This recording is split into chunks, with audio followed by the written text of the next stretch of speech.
Hello, everyone, and peace of Christ to all of you. Today, we welcome you all, and today I hope today we will have a nice debate with someone from those who believe in Quran only. Uh, uh, I hope you will call soon.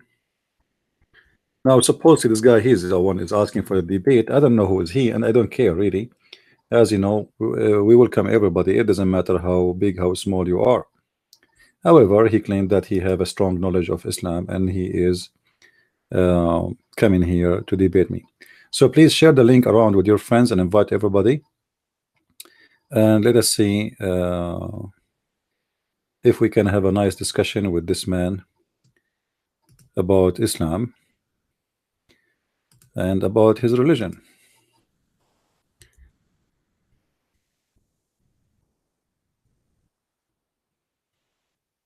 And we will see how good he is.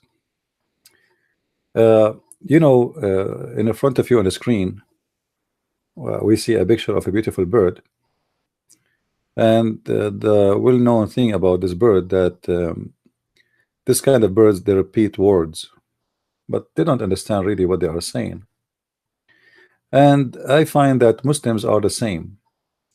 Muslims, they are people who repeat words, but they do not know really what they mean or what those words mean. And when a Muslim, he try to avoid answering for those words and why he is repeating something he don't even understand, or when you ask him what those words mean, he avoid answering by saying, I am Quran only. Oh, you don't see the screen yet? Okay, sorry for that. Here we go. Let us switch to the screen. Thank you for telling me. So the Muslim is the same as this bird. The second you ask him a question, in order to run away from what is written in his crazy books, he say, I am Quran only. Now today we will examine if those who believe in Quran only can even answer any questions yet after escaping all the words of their prophet and what he said and what he claimed. So we want to see really if they are capable to be Muslims as they claim by following the Quran only. I find that this group of people who say they are people who follow only the Quran, they are just trying to escape giving answers, trying to escape exposure of Islam, and they think they can do it, but it doesn't work. And we will see that today. We will see how, if they are going to be able to answer or they will not be able. Look like he is texting me now.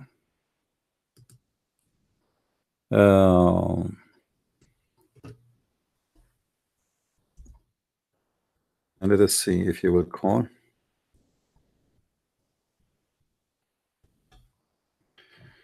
And we will see, you know, how this will end. I'm just waiting for the person. Guys, if you don't mind, copy the link of YouTube, invite your friends, tell them we have a live debate, and the Muslim already is here. He is just brushing his teeth, sharpening them. Maybe he can do something. We will see. He is from Pakistan. Well, he is welcome. It doesn't matter really where people are from. We respect everybody. Where are you from? It doesn't make any difference, you know. You're black, you're white, you're yellow, you are blue. You know, me myself, I'm blue sometimes. Sometimes depend in the shampoo I use. So, you know, waiting for the Muslim gentleman to call. And remember, this gentleman, he is a Quran only, and he think by being Quran only, he can escape the exposure of Islam. So we will see if he can do that or not. We are waiting for him to call. Please share the link with your friends. And let us see.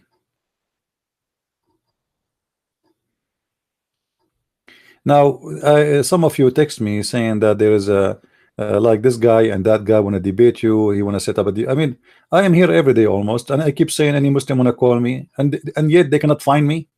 You know. Hello. Hello, Assalamu alaikum. Wa alaikum assalam, Mr. Fawad Ahmed. How are you doing? I'm good, thank you. What about you? I'm still alive, thank you, Lord. Every God is good, my friend. So I heard that you are a Quran only person, right? Yeah. Okay. And when you say Quran only, can you explain to me and to the audience, because we are live on YouTube already, and people they are listening to you and to me, what does that mean to say Quran only? Well, we believe in the Quran alone, as the Quran is the only divine source of religion and knowledge. And we disbelieve in the hadiths because it's a mixture of truth and lies. Mostly it's a lie. But isn't it the Quran a hadith itself? Yeah, Quran is a hadith. Okay, but you said the hadith is a lie. Hadith. That's the hadith of Allah, the authentic hadith. No. Okay, the hadith of Allah is collected by who? It's collected by none. It was written by Prophet Muhammad himself. Who told you that Muhammad he wrote Quran? Well, the Quran chapter 25 verse 5 says so. Chapter Quran what? Chapter 25 verse 5. Oh, okay. What the verse there saying? Tell us, please. Yeah, let me check it for you. Just a second. Okay.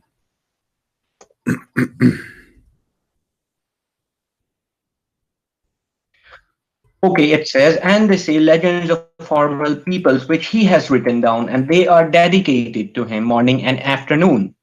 This is 525. Yeah, this is 25:5. Ah, 25. Sorry. Okay, sorry. Okay. Yeah. All right, because I never heard of in 25. I mean 525 saying that. All right.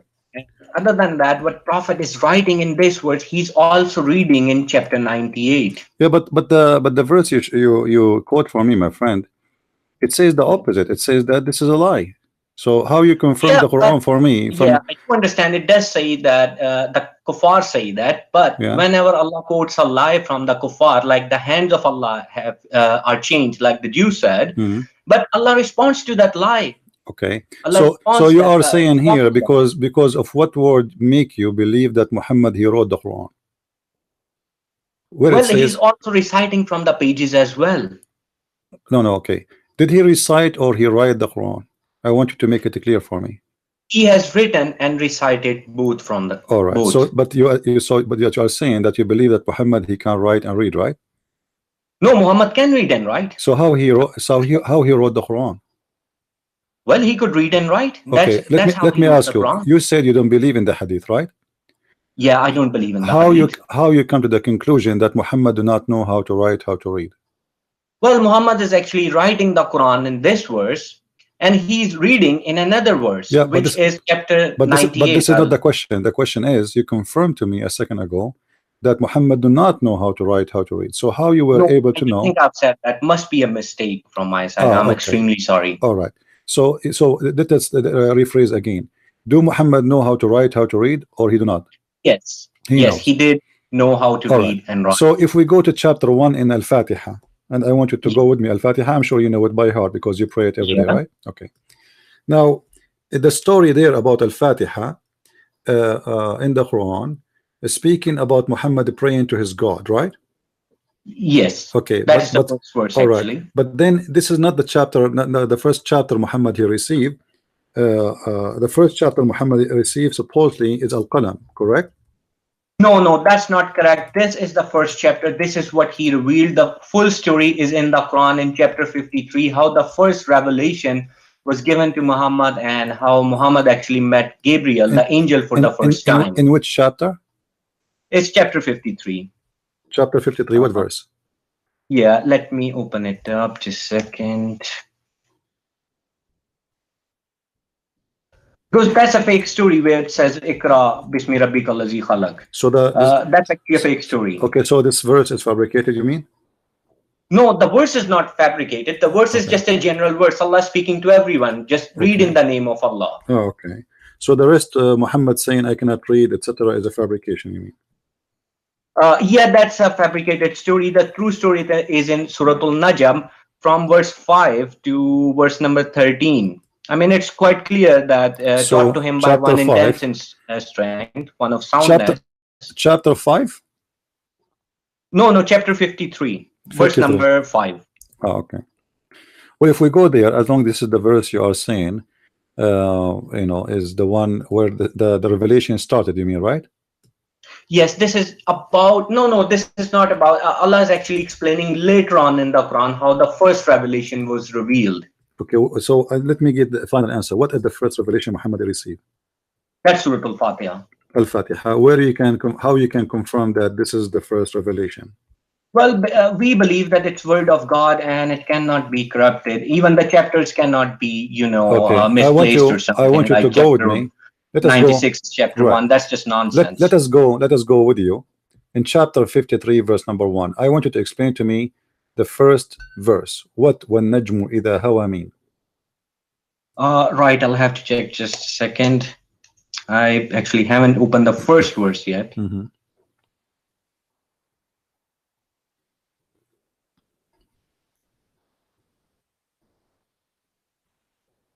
Well, it says by the star when it descends, and my Arabic is not very good. I'll be honest with you on this one. No problem. So what does that mean? What does it mean? The stars descend or goes down? What does that mean? That doesn't make any sense. Allah is just, you know, just like Allah, you know, says by the olives. What does that mean? You know, by the faith. That's how Allah is speaking. What do you mean? Well, this is how Allah. You know, that, you know, if you speak to me, and I say by the rabbit, do you think I'm making fun of you? What do you mean? What do you mean? I say by the rabbit? Well, you can say you swear. No, you swear. No, I don't swear by the rabbit because the rabbit is not a big value for me, and he's nothing. Yeah. So this is God. Actually, what it means is the star descended. The star actually descended to Muhammad. The star was an angel. So the star is an angel? No, it's sort of a similarity. No. The way Allah explains things. The word it says a star, and star is a star. So yes, star. So do you believe like a star when it was in the sky? No, my friend. Saw it no, descend. don't assume. Where you get this story that angel is the same as a star? Is that from the Quran? No, that's. So why you are bringing this comparison between them? Star is a star. So your God Allah swearing by the star when they go down, and this is a very false statement because the stars doesn't go down. Remember, down where we are in the earth. Well, you can say meteorites and stuff. So Allah He swear by the by a little rock coming down to the earth. Yes, you can say that. Why He do that? Well, to be honest with you, I don't know. Okay, so you have no idea. First question is gone. Your companion is neither astray nor being misled. What does that mean? That means he speaks the truth. Who is the companion? Companion is Prophet Muhammad here. It says your companion. Your companion. Yes, okay, who is your? God was speaking to people. Who is your? In that time, speaking to people. That when Muhammad was among them. How you know he is speaking to the people, not to Muhammad? Well, my friend. I say that's how the Quran is written. No. This is no, my friend. Let me teach you some Arabic. In Arabic, is not the same as English. In Arabic, when we say, like you see here, you are reading the word you, right? And you can be used for a group and can be used for one person in English, right? In Arabic, the story is different. It says, "Ma dalla sahibukum wa ma ghawa." It's one individual, all right? Yeah, one individual. Okay, one individual. Who is this individual? He cannot be anyone. Huh? Yeah. He have to be a specific person. Who is this specific person? Well, that's Muhammad according to our understanding. All right. Let us say it is Muhammad, as you said. Now, if we go in the verse after, it says, وَمَا يَنْطِقُ عَنِ الْهَوَى. What does that mean? He does not speak from hawa, his desire. Thank you very much. So how you refuse the hadith if Muhammad don't speak of his own desire? Because the only word Muhammad speak is the Quran, chapter number 69. So Muhammad never talked. So Muhammad he never opened his mouth. Hold on. So Muhammad never opened his mouth in his life except Quran. Well, he did. He did. He actually has done stuff. Okay. How many? Just to be sure. People that bring me food and this and that. Mr. Fuad. how many times you pray a day? 5 times. All right, I want you to show me the verse in the Quran. It says you pray 5 times a day. Well, there is no such verse. You have to calculate you said the no. verses from the Quran where it's No, where no, Allah says that no, praise no. Allah at this time, praise There is Allah at no, this there time. is no such a thing. The Quran in front of us. Show me where in the Quran it says you pray 5 times. Take your time. No, there's no such verse. I'll be honest with Okay, you. Where it so says you pray just 5 said times. you just it gives said you timings. yeah, you just said you are Quran only, but yet there's no such a thing. If we calculate all those timings, it becomes 5. What timing? You just said there's no such a thing. No, but there is no verse that says pray 5 times. Okay, but it gives you timings. what the verse is saying in the Quran? How many times you pray? Well, if you calculate, it becomes 5. Don't tell me calculate. Let us calculate together. Where it says that we can calculate and we will get the conclusion if it's 5. In the Quran, my friend, open for me chapter 11 verse 114. It says وَأَقِيمُ الصَّلَاةَ طَرَفَيَ النَّهَارَ وَزُلْفًا مِنَ اللَّيْلِ 3 times a day. This is Quran. Well, because Allah speaks of regarding the little children, that they should ask your permission. My friend, this is not the question. Who care about the little children now? So Allah, He did not make rules for the children regarding the prayer. Never exists in the Quran. This is a verse about how He's speaking to men, to the Muslims, and establish the regular prayer at the 2 ends of the day and the approach of the night. How many the total according to your understanding from this verse? Chapter 11 verse 114. Just let me open it up.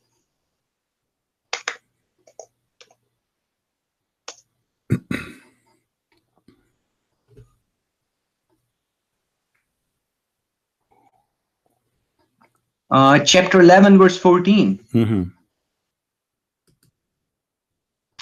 Sorry, just it's 114, not 14. Sorry, 114. Right, it's okay. Yeah. 11 114.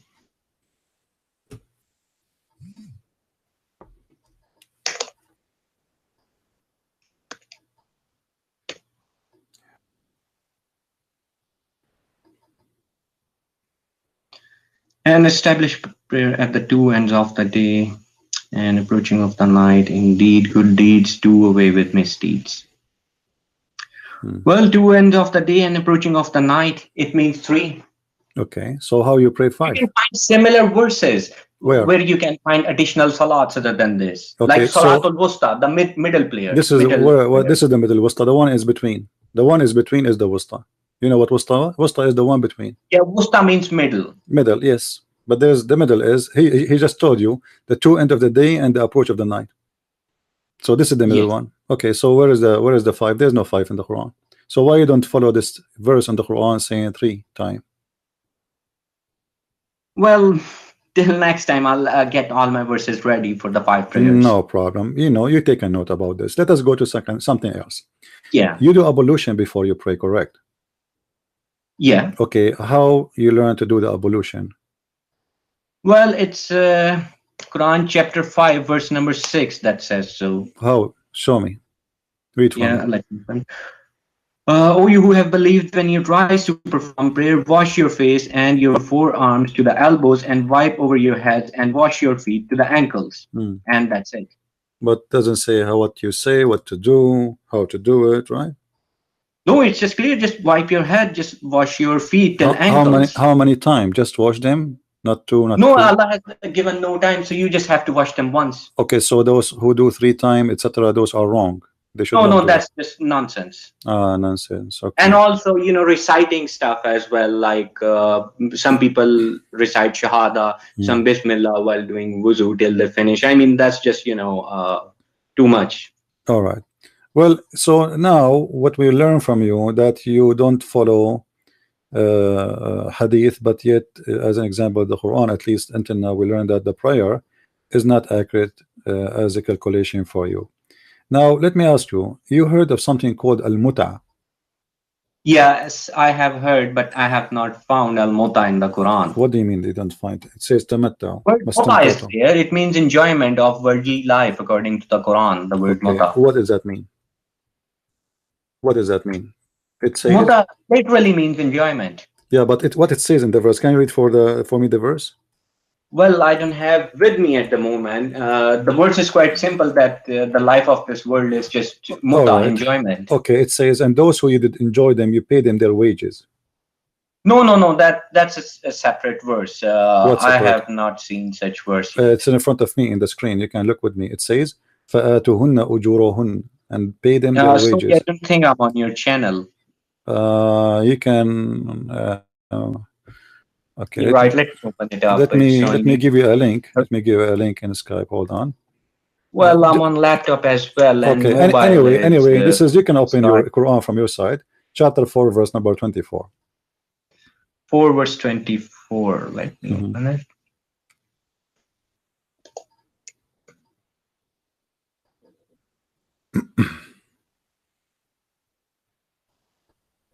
Yeah. So And why you want to pay? Right, Why you want to pay? Right hand possesses the word muta. I don't think I've seen it in this It's verse. there. It says istamta'tum bihi minhun fa'atuhunna ujurahun. Those who you enjoy of it, not even them. Bihi. Do you know what bihi? Do you know what bihi mean? Do you know what bihi? Do you know? Do you know what bihi mean?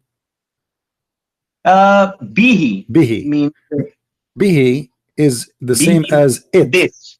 Like Yeah, it's an object or a part. So what is the object or the part they enjoy in the women?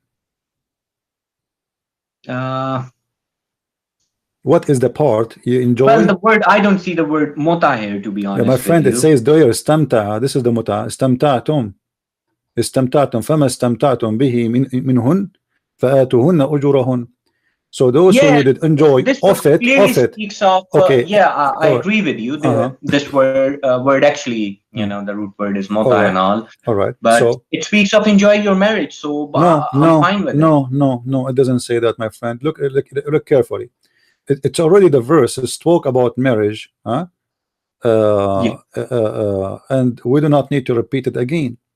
And then it continues saying, who is the ones are lawful for you to enjoy them additional to the marriage?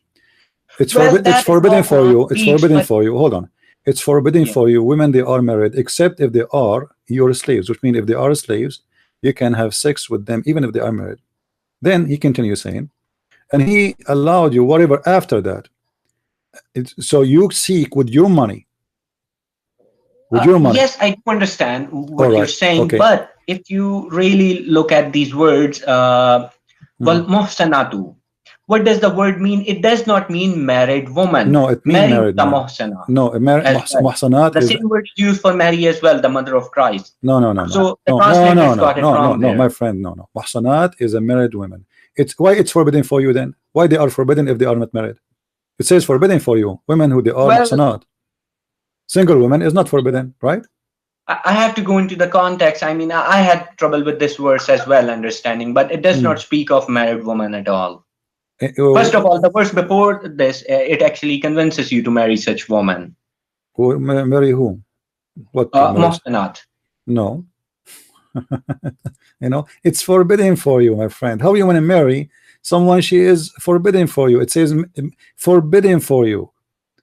This is what it says. Read carefully. You can read any translation. What translation you are reading? Well, I'm reading the English translation, Sahih International, and the Arabic as well. Okay, so is that the translation you like, Sahih International? Well, that's what I normally go with. Yeah, but don't tell me normally. I want you to tell me which one you accept. I don't really accept any, to be honest. So what? I mean, just for my friend, are we going to play games? I don't accept any. You are a Muslim and you go Quran by only, but you do not know Arabic. Well, you do not know. So how you know? Okay, you are a Quran only now. So all your religion is based in the Quran, but yet you cannot trust any translator. So how you will get the answer for what you believe in? Well, we can try with the Arabic. I don't see the word, But you do not speak Arabic, my friend. What do you mean can try with the Arabic? Yes, I don't speak Arabic, but that does not mean I cannot read the Quran. But if you don't understand Arabic, because if you don't speak Arabic, you do not know Arabic. What do you mean you read Quran in Arabic, but you do not know Arabic? How you know Arabic, but you do not know Arabic? Well, I can translate with the words and. Okay, what the word istamta? What the word istamta mean? Where is that? Astamta. What do you mean where it is? Istamta. You cannot find it. Yeah, it means same enjoy. It's the same word as the muta. Okay, so now it says that those women you enjoy yet. What it? You enjoy it. What is that? Yeah, It. enjoy it, be he it. Yeah, what is that? What is that? It is women. Is an it? Well, that's how the Quran speaks. I don't. I'm asking you, my friend. I know this is how the Quran speak. This is why we are talking about it. So you enjoy it, and then from them, the women. What you enjoy it? What is that thing? The men enjoy it to the point. If they enjoy it, they have to pay the women money. Well, that's the part of Islamic marriage, that you have to pay them. For what? Why you pay them? Why you are pay them for enjoying it? You see, you don't understand the Arabic very well, obviously. Bihi is about something, not the women. It's not the women. There is a joy you got there. Bihi about like something. There is something. It's it. It's a part. It's a physical part. What is that? You enjoy it. So if you enjoy it, you have to pay them money. Yeah. Okay. What is that? Her hair, her eyes, her fingers. What you enjoy it. And if you enjoy it, you have to pay her money. Well, that does not mean muta at all. The verse speaks of marriage, and that's your understanding of the verse. And I don't have anything against you. That's your understanding. This is not my understanding. This is understanding of 1.5 billion Muslim. Well, if their understanding, then I don't go with them. Oh, okay. So don't tell me then this is my understanding, because we can go right now to all Islamic interpretation. They will tell you this is what it means. This is about the Prophet. He allowed the muta. Well, I reject the interpretations as well. No problem. But now you are giving me your interpretation. So how come you reject? I understand you refuse the hadith, but now you are giving me your own interpretation. How you can confirm that this is not about muta when it says istamta'tum? Well, I've told you that it means muta, so it's same. All right, let me ask you a very simple question. Which one Allah created first? Yeah, that's a complicated question. What Allah created first? What is the first thing Allah created? Well, Allah created heavens and the earth and everything, the darkness and the light. So this is not my question. My question, what Allah created first? What is the first thing Allah created? Well, remember, you are a Quran. Sort of answer in the Quran that what Allah created first. You are a Quran. You are a Quran only person. Yeah. So you can take your time. Find me what is the first thing Allah created based on what you learn from the Quran. Well, according to my knowledge, as much as I've studied, I have absolutely no idea. So I wouldn't just lie to you and make something up. Okay, can you give me a guess? No, I can't really, because there is no such verse that says this was made first, the first of creation. Really? Are you sure? Yeah. Okay. Yeah, I think so. Okay, let us see. We will go in the Quran. Okay. We will see. All right. Read for me, please. Chapter 2, verse number 29. Verse, chapter number? 2, verse number 29. Okay. It is he who created you all of that which is on earth. Then he directed himself to the heaven and made the 7 heavens, and he is knowing of all things. Well, it doesn't say anything was created first. Really? What do you mean? It says, let us read again, my friend. Let us read again. Yeah. Okay. This is a translation of Yusuf Ali. You can change the translation if you want. It is he who has created for you all things that on earth, moreover, or he designed and he comprehend the heaven. Which one finished first? Well, both were done at the same time. No, doesn't say that. Heavens and the earth. It's, my friend, I know the Arabic word. Okay, do you know what the word thumma mean? Thumma. Summa means summa has 2 meanings. It means simultaneously and then. That's my friend. Whoever said that to you simultaneously, this is a big fat lie. Do you want me to go right now to dictionary? Thumma mean Well, after that, and there's a yes. and there is a time. Not only it's not right away after. Thumma, it's mean there is a period of time. Actually, there's a guy, his name Learning Quran, Arabic Quran. You can Yeah. go. He have a video explaining what thumma mean, and he explained to you that thumma is about you speaking about the second or next period, but there is a distance of time.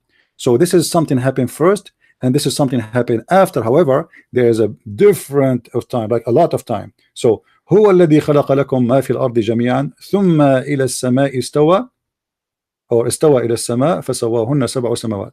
And you can read, like you are saying to me, you read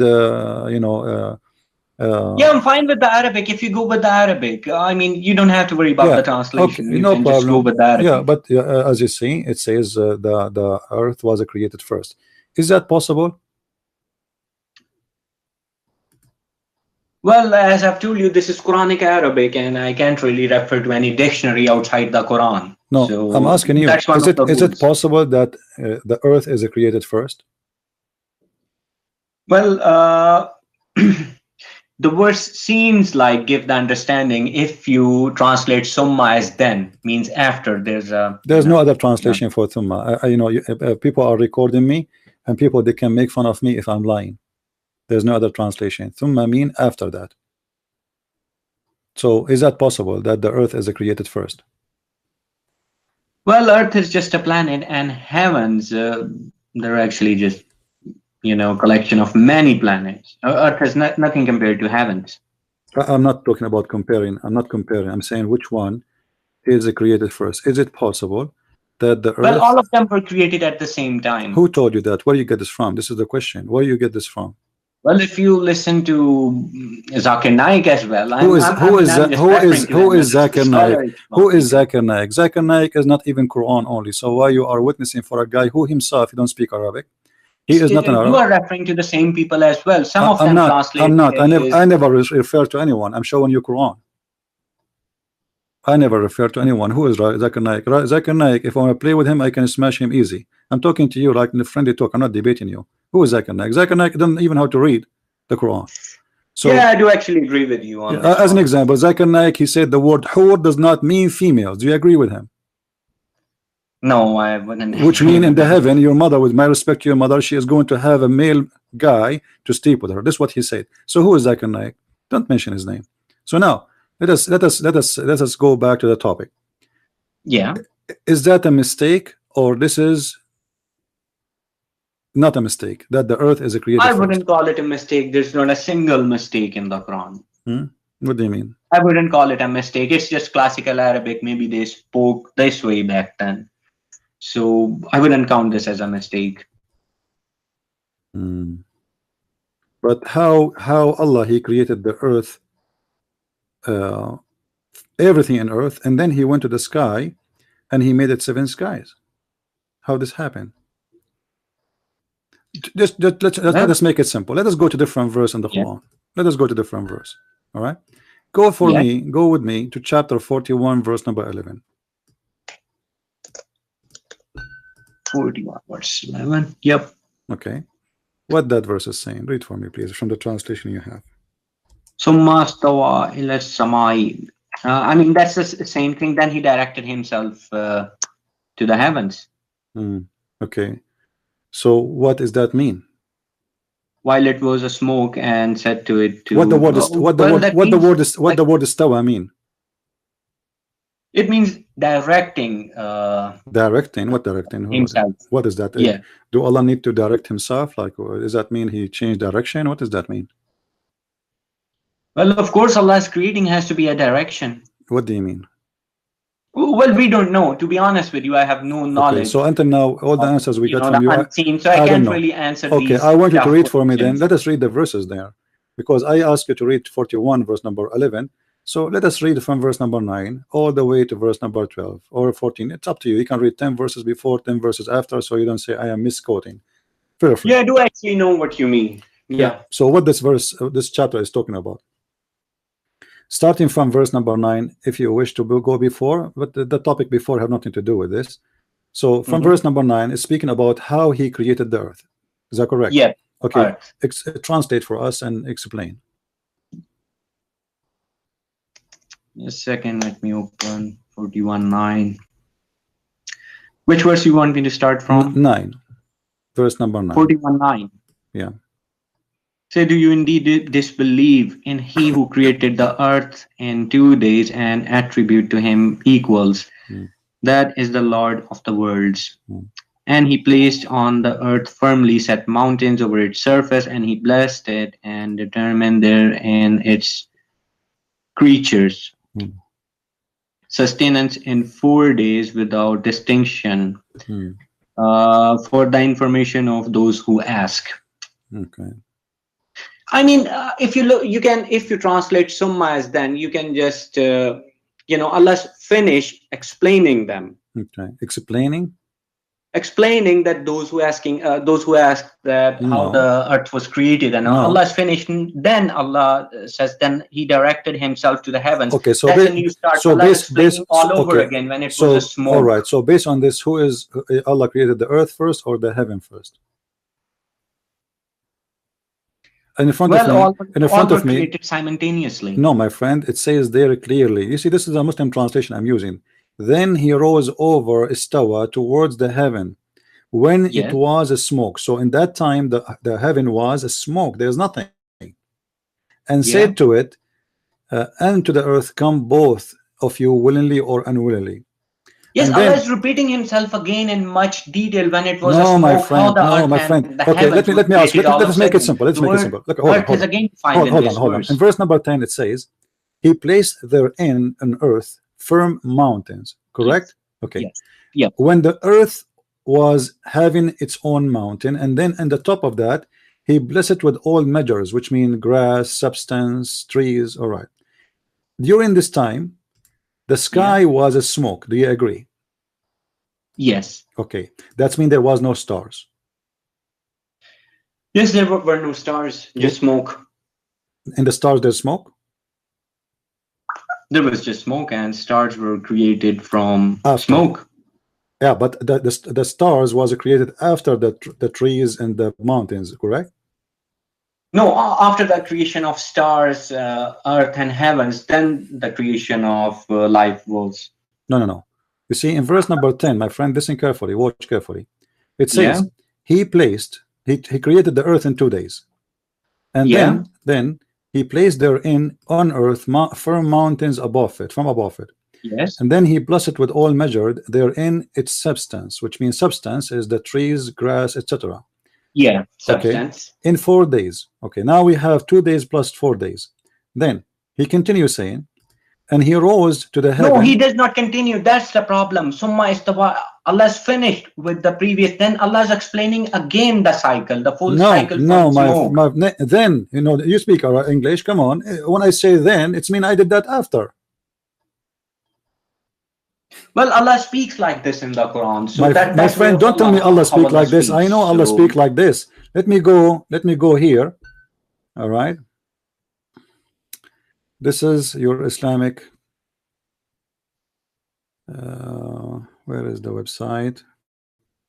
To be honest with you, CP, I don't really agree with the Sunnis and others. So there's no point. I mean, I don't know what answers they have for twisting the Quran. They've been twisting Quran for a long time. So I wouldn't agree with their understanding. So okay, if somebody says something to me, I don't agree with him, then I delete all, even the dictionary. Who care about the Sunni? We can try and see what the Sunni, what the Shia, what etc. say. We don't agree with any of them, no problem. But we have Arabic word, and the Arabic word is written in the dictionary. If we go right now to the dictionary says to us that thumma, it's mean after that. Well, one of the first dictionaries for the Arabic is Quran. That's false, my friend. The Quran does not exist before Arabic. Quran exists long after Arabic. Who told you that? Well, Arabic was not a written language. My friend, listen. It was newly being written. This is the dictionary. This is the dictionary. Do you see it? I put the dictionary for you in the screen. I don't know if you can see it or not. Sorry, I'm still not on your YouTube channel. It says afterward. Immediately afterward, and after that time, after that, therefore. This is the use after that, afterward, so later on. So all of this is what the thumma mean. Okay, CP, if you really go by the dictionary, then I have a really small part of the verse. If you can translate for me, even I have trouble with that one. Okay, what verse? It's chapter number 39, verse 23. All you have to read is just the first line. Allahu nazala ahsanul hadisi kitaban mutashabihan misani. Yeah. That's it. Okay, well, you know, that verse you quote for me is a horrible verse. Just the first part, that's it. Because that the one you just quote for me, it says that Allah He sent a book nobody can understand. Is that correct? No, it says Allah sent a book, best book, Ahsanul Hadisi, you know, book of best hadiths. Yeah. Mutashabih, unclear, Masani, often repeated. Is that So what you your just scholars did you say? just I say mean, the did you Arabic just say scholars, I would say. did you just say any clear? Mutashabih actually literally means similar, but in Quranic context it means unclear verses. Okay, so Allah is saying to you that this book He sent you a book is any clear. Yes, and that's the best. And you are book. trying to explain to me the Quran from any clear book. Sorry, pardon? And you are trying to explain to me the Quran from any clear book, because you just said this is what it means. Allah saying the book is any clear. That's the problem, because the Arabs cannot understand this verse because of the corruption. My friend, so why Allah He sent the book do you down? want me to translate the verse? Why Allah He sent the book down in the language nobody understand, and the book is No, that's clear? not what Allah means. That's where you know, the understanding of the Quran has been lost. I'll translate it for you, and let's hope it makes sense. Let us go back. Let us go back, my friend. Allah revealed. Okay, hold on. Let's go back. Yeah. You see, because it looked like we are going to go in a circle, and we will not reach into a conclusion this way. If we go back here, go back here in the chapter 41 and read from verse number 9 already, or let us see, go 41:9. Yeah. He placed therein in the earth firm mountains above it. Was the mountains placed in the top of the earth? Yeah, the mountains are on top of the earth anyways. No, that's not true. This is not true. Who said that to you? Who said that the mountains in the top of the earth? No, it says here, it says he placed therein in the earth firm mountains. He placed, you know what placed mean? He put it there. Yeah. But is the mountain something thrown in the top of the earth, or the mountain is some coming from inside the earth? Well, we don't really know because we were never there. What do you mean never there? Science tell us that how mountains are made. No, we have when plates collide with each other, then the mountains are formed. So it's not placed. So this is a false statement. Mountains are not placed in the top. Well, according to you, you can say that it's false for you. But to be honest with you, I don't have anything against you, so I don't know why you're doing this to me. I'm not doing anything to you. We are talking about religion. There's nothing personal here, my friend. What are you talking about? So here, what we have, you're trying to deny it. Allah is saying to you that He created the earth in 2 days, and then in 4 days He put all things together in the top of the earth, including the mountain. He put it in top of the earth. Then He made the substance in the top of the earth, and this is all in 4 days. And then after that, He did istawa. Actually, you said to me directed. Is that a move? Well, I don't really know. It's astawa means directing. My friend, the word istawa, I mean level himself. He leveled himself. Yeah, you can say that. Astawa, right. yeah. So level himself toward the heaven. Isn't that mean he moved toward the heaven? Well, the verse says so, then it must be true. All right. So we agree now, both me and you, that he leveled himself toward the heaven, moving toward the heaven. And the heaven was a smoke. So when there was a smoke in the sky, there was a full earth. Yeah. Okay. But here, if you read with me after that, you will see that Allah, then after that, He completed and finished from their creation as 7 heavens in 2 days, and He made in each heaven its affair, and we adorned the nearest lowest heaven with lamps, which means the lamps was created long after the creation of anything in the earth. Do you agree? Yes. Yeah, you can say that. Okay. Yeah. So guys, I want everybody to take notes. Mr. Fawad, he just said that the stars, to make it simple, created after creating the trees and the mountains. Finally, we came to an agreement, me and Mr. Fawad. That's wonderful. Now, and this is as we see in the chapter 41, verse number 9 to 12. Now, if we go to chapter 79. 79, right? Yeah. Which verse? We can go from verse number 27. 7. Yeah. Okay. Can you read for me from verse number 27? Are you more difficult creation, or is the heaven? Allah constructed it. Yeah. I mean, that's an easy verse. I mean, that heaven was a much more complex creation compared to humans. Yeah. What does that mean? So he created the heaven, correct? Yeah, heaven and the life in heavens as well. Okay. What is the verse after it? Continue, please. Right. Yeah, sure. He raised its ceiling and proportioned it. And he darkened its night and extracted its brightness. And after that, he spread the earth. Okay. Yeah. Did you just say it after that? Did you just say it after that? Yeah, and after that. So what after that happened? After that, he worked in the earth and he made the earth flat. Well, that's all happening simultaneously. My friend, you are the one who used. No, it's not in the same time. You are the one who said after that. This is not me. And I asked you twice. Did you say after that? You said yes. After what is that? You continue. Means within those 2 days, okay, after the heavens. After he finished the heaven, he start working in the earth, making it flat. Continue, please. Yes. Okay. Verse number 30 and 31. From its water and its pasture. And the mountains he set firmly as provision for you and your grazing livestock. That's wonderful. Hold on. 2 minutes ago, I asked you, do you agree that the stars are created after the earth is finished and the mountains and the trees? You said yes. Everybody is my witness. This chapter here, and you are the one who used the word after that, not me, saying the opposite, saying he finished the sky, he finished the stars, he finished the perfection of the sky, and then after that he made the earth flat, and then he put in it all the moisture and pasture, which means grass and trees and etc., and he placed the mountains.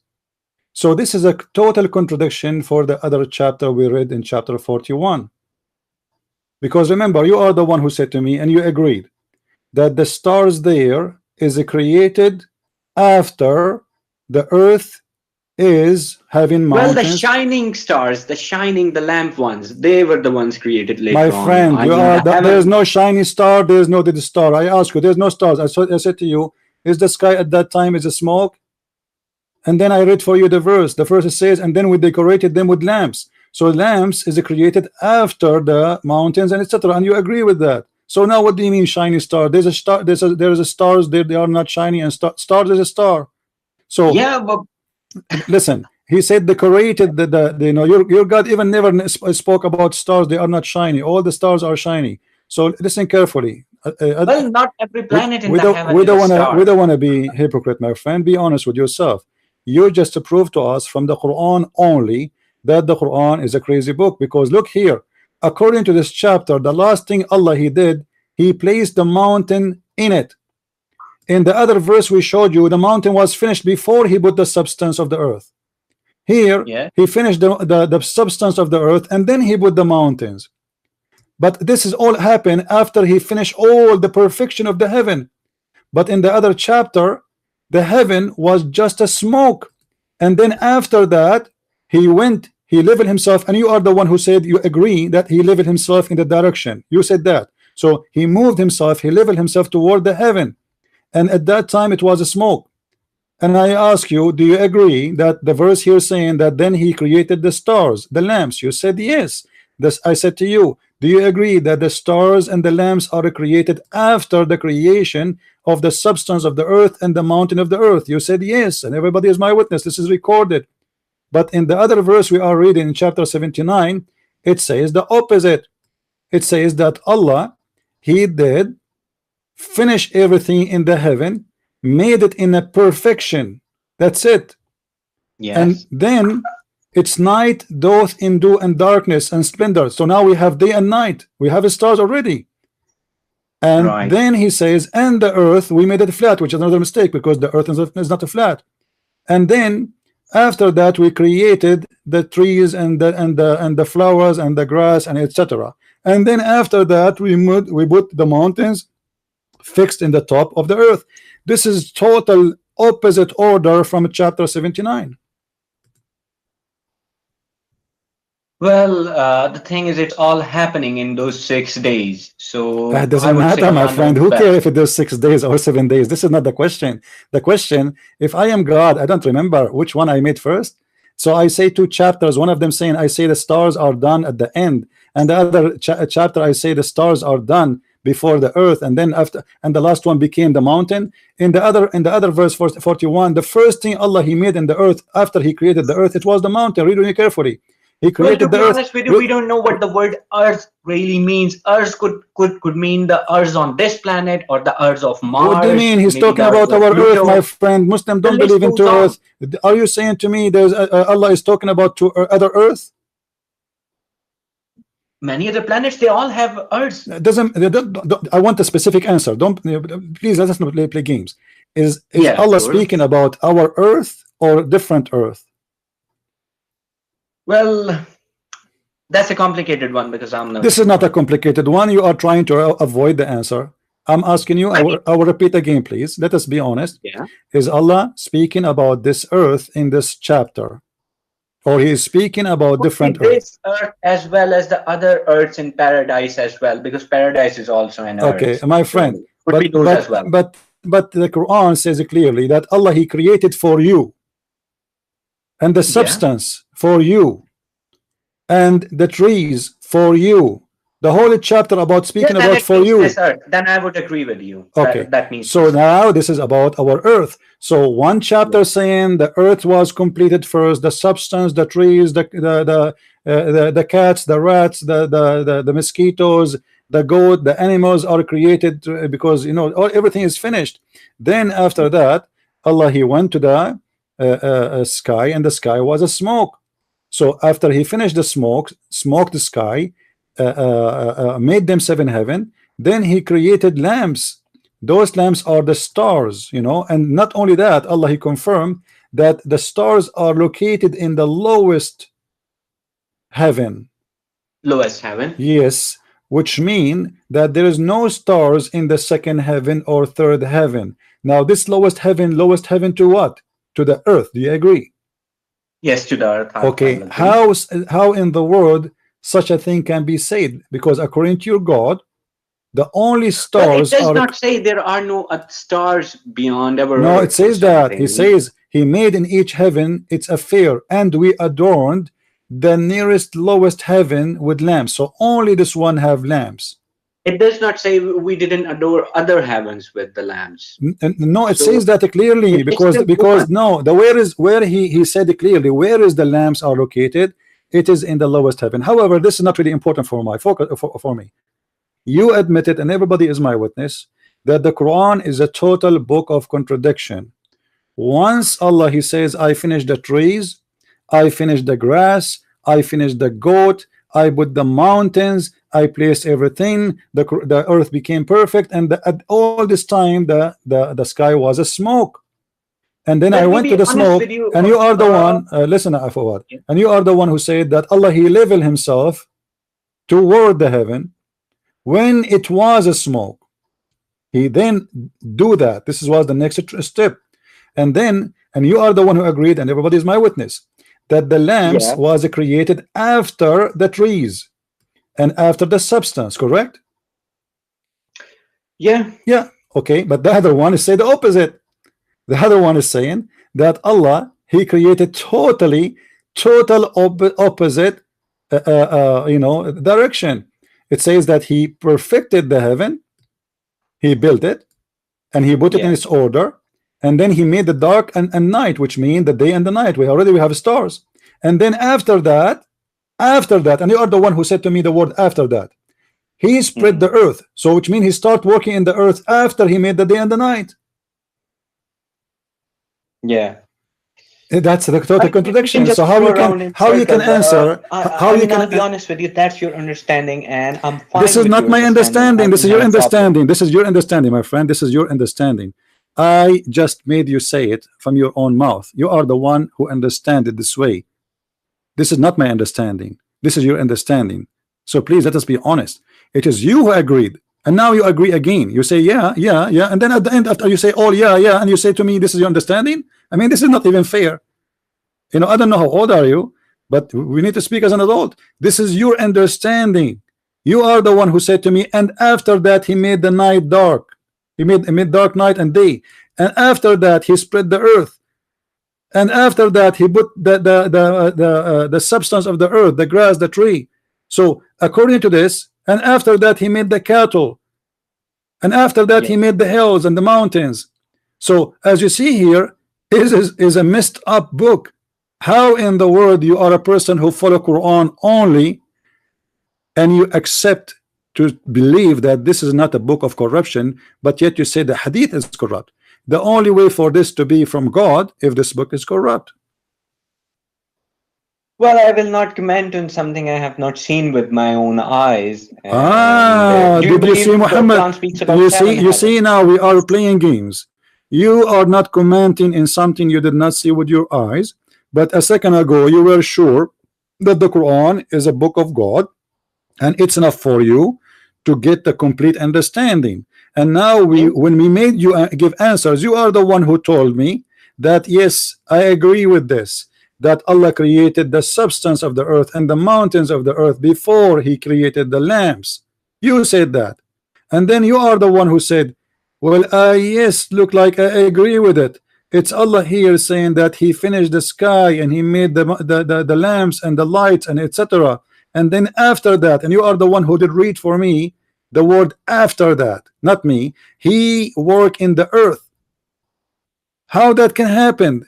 God will not make such a stupid mistake. I know what I created. Like imagine you asked me yesterday how you build your house. I said to you, well, I have the columns first, the basement, and then I put the roof. Second day I said to you, no, I finished the roof there first, and then the basement, and then I put it's totally the opposite. So you know, I choose for you this verses because this is very easy, and I'm sure you know that's you. This is crazy. You know it in your heart. You are just trying, as a Muslim, how I can escape this. I came to this guy to talk to him that I'm Quran only. I thought we can avoid the hadith and he can get Islam busted. But here we go. No, I never came to bust you, to be honest. No. I'm saying no. Escape. No. I'm not saying you are coming here to bust me, my friend. I say to you humbly, nobody can get me busted. I am the Christian prince who nobody can debate me about Islam. I'm not even debating you. I'm just chatting with you. You are no match for me. My friend.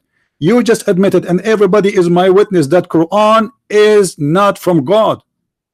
Because there's no way God who will say your understanding of the no, this is your understanding. People, they can play, my friend. You are the one who explained the verse for me. I went with you step by step.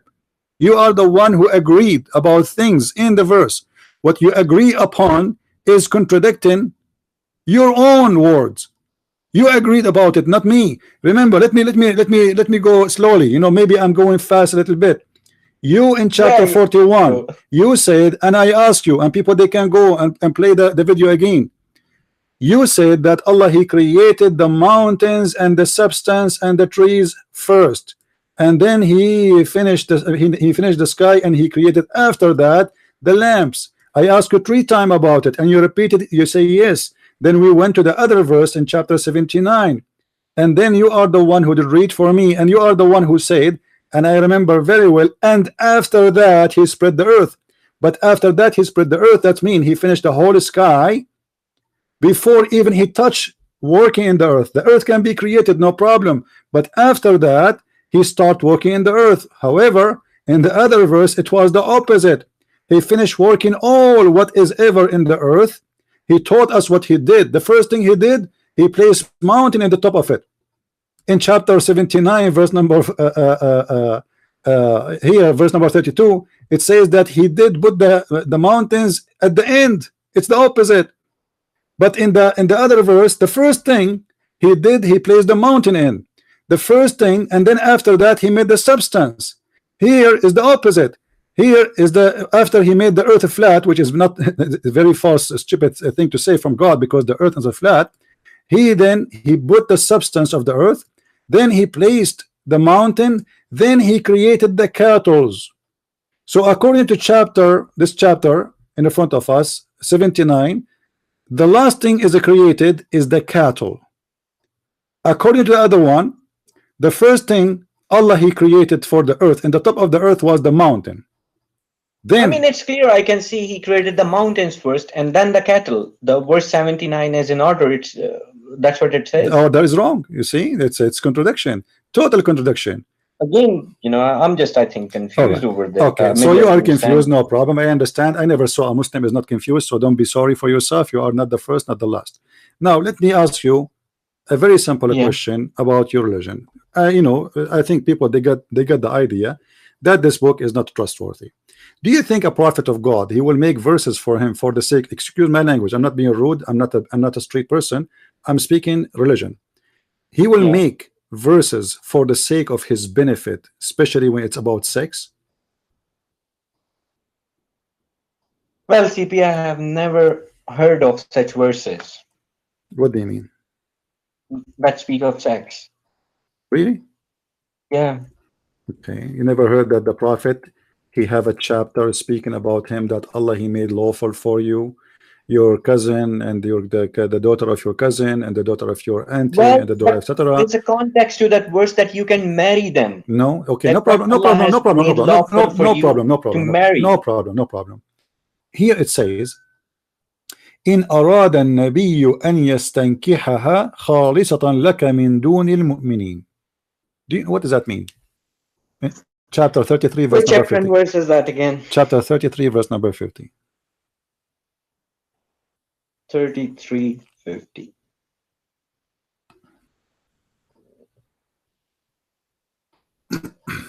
We have made lawful for you your wives to whom you have given their due compensation, and those your right hand possesses from what Allah has returned to you, and the daughters of your parental uncles and the daughters of your parental aunts. Lawful means you can marry them. Okay, I'm not saying, you see the word, but it doesn't say lawful actually. It says يستنكحها. يستنكحها. And the word yankah literally mean to F her. Now, to prove that he is going to F all those women, not to marry them, it says يستنكحها. Listen, my friend. You know a little Arabic, and that will help me actually in the mission we are doing.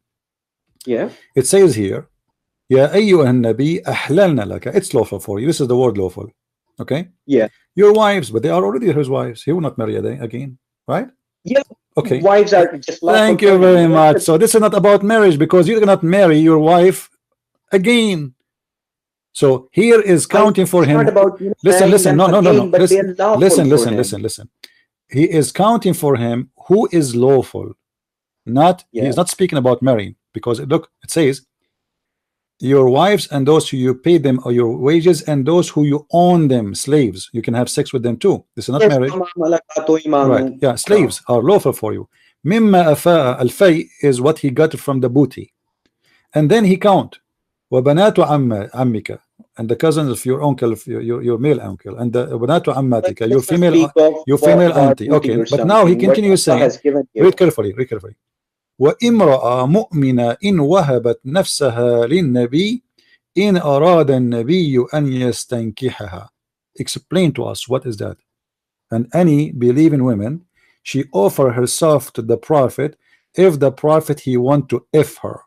خالصة لك من دون المؤمنين. Only privilege for you out of all the believers. This is a privilege only for the Prophet. Yes, I do agree with you. Why? This was the privilege given if any woman wants to marry, not Okay, why? Okay, why? Hold on. See, Let us say, for the sake of argument, why Muhammad, God, he sent him a verse saying any women she can marry, as you said, not if, the Prophet. And this is a privilege only for Muhammad. Why?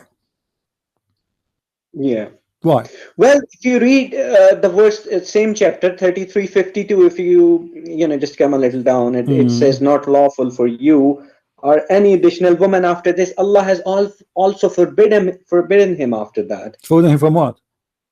Forbidden him from marrying what he already had. That's it. No, it doesn't. It doesn't say. It doesn't say marry. It says exchange. Well, exchange means divorcing. No, my friend. My friend. No, you see. Look carefully with me. You just said that Allah, he said to Muhammad, any woman she can offer herself to the Prophet, and this is a privilege for the Prophet. But Muhammad here is saying to you that nobody can exchange his women, which means nobody is going to take him from. You cannot marry the wife of Muhammad. Do you agree? Yes, I agree. Okay, why I cannot marry? As let us say Muhammad, he passed away. I am a Muslim. Like mothers of the believers. So why Muhammad he want to marry the mother of Jesus? Where does it say that? I forgot. You don't believe in the hadith. But hold on. Yeah. Hold on. So those who you Muhammad marry, nobody after you can touch them. What is the logic of that? Because they are like mothers to the believers. Who are mothers? They are not my mothers, my friend. She is a woman. She is not even my cousin. What make her a mother for the believer? Simply Muhammad is very jealous man. No. You have to be honest here. This man, he want to own those women. Aisha, she was a child when Muhammad he passed away. Why she cannot marry a woman? Well, she don't.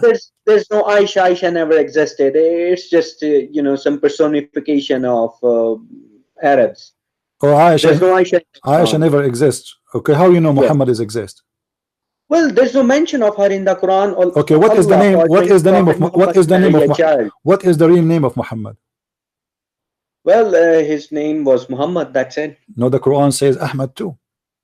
Yeah, Ahmad too, but that I believe is in Hebrew, context, because in Hebrew. What Muhammad mean? Muhammad means, the root word is hamd, so it means praised one. The praised one. Does that mean he is God? If he is the praised one, who is praised too? No, he's praised for his duty. Who is the praised one? No. He is the praised. He is the praised one. He is the one you praise. Muhammad is the one, the praised one. You are the one who said that. So if Muhammad is the praised one, who is praised too? No, Muhammad is praised by Allah. He's not praised by Allah. Is praising Muhammad? Yes, praised him for his honesty. Who is God? Okay, hold on. Who is God here? Allah, he praised Muhammad. You just said, everybody heard you, that according to you, you believe that Allah, he praised Muhammad. I thought the Prophet, he should praise God, not God praised the Prophet. He was praised for his delivery of the message, how honest he was. How honest in which way? Okay, let me ask you. Okay, I want you to go to chapter of At-Tahrim. Let us see if Muhammad was honest. Yep, let's see. In the chapter of the Tahrim, verse number 1, Allah, he said to him, why you are forbidding what is not lawful for you? Where is the honesty? Chapter 66, verse number 1. Right, just a second.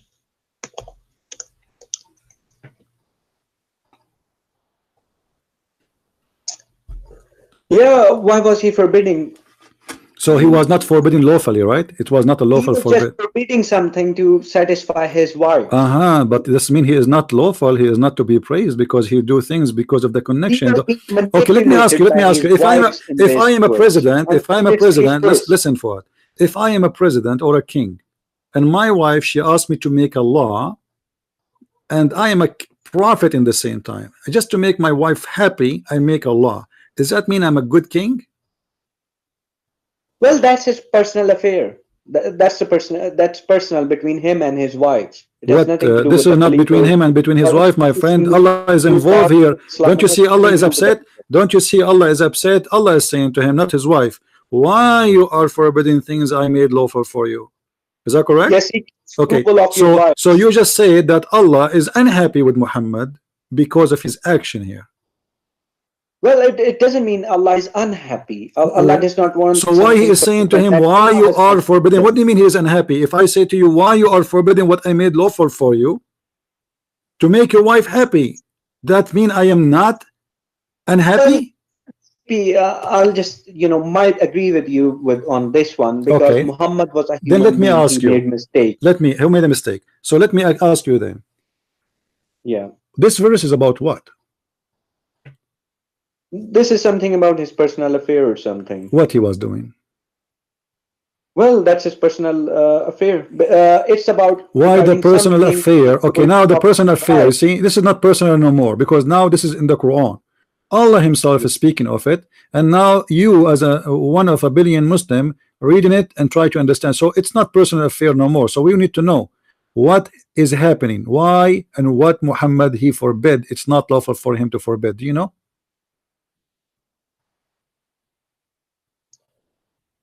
Well, the verse doesn't say so. So what the point of this verse?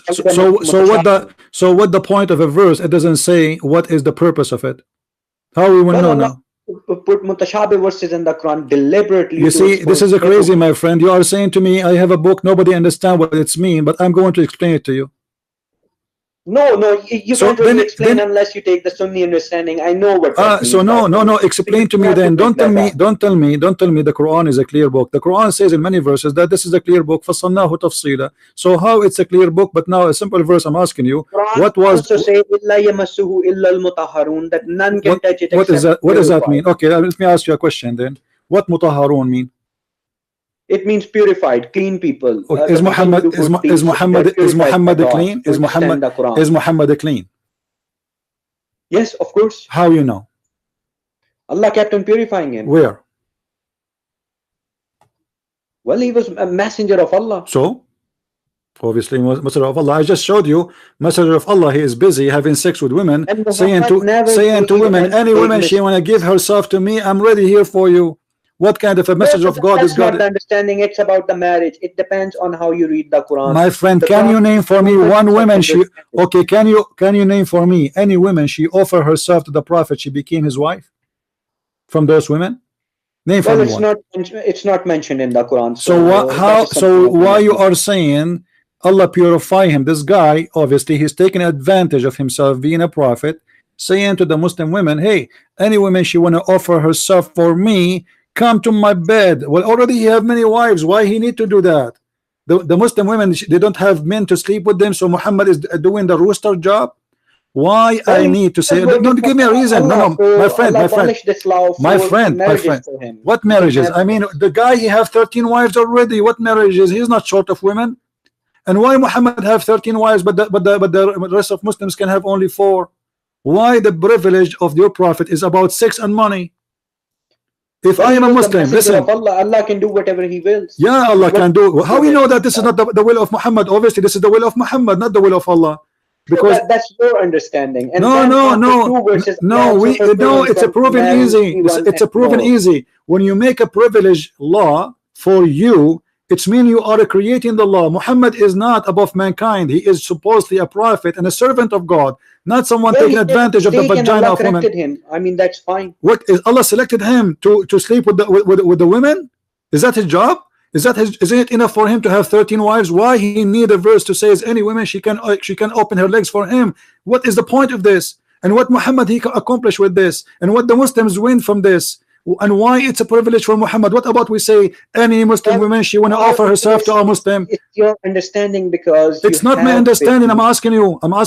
It's not my understanding. I'm asking you. If I say now we have in this YouTube, like let's say 500 people listening to me, maybe 250 of them they are women. What do you think if a Christian prince says any women she wanna, God he told me, any women she wanna offer herself to me to sleep with me, this is a privilege from God only to me. Shouldn't you ask why? Marry is the right word. My friend, he have 13 wives already. He have 13 wives already. Why he need to make, and why Allah, listen, why Allah is concerning about women offering himself to the Prophet? What is the business here?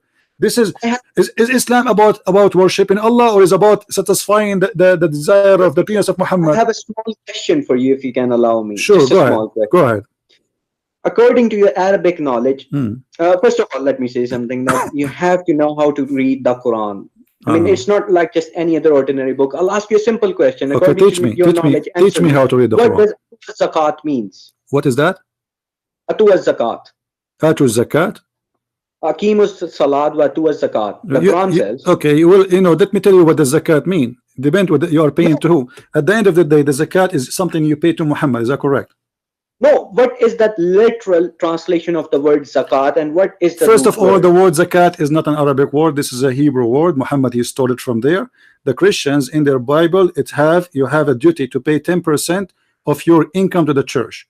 Muhammad, he wanted to copy the Christian and the Jews, so he put that word in his book. However, Muhammad, he abused what is called charity to make it for his benefit. Again, as an example, if you want to see the Prophet of Islam, is it true that you have to pay him before you see him?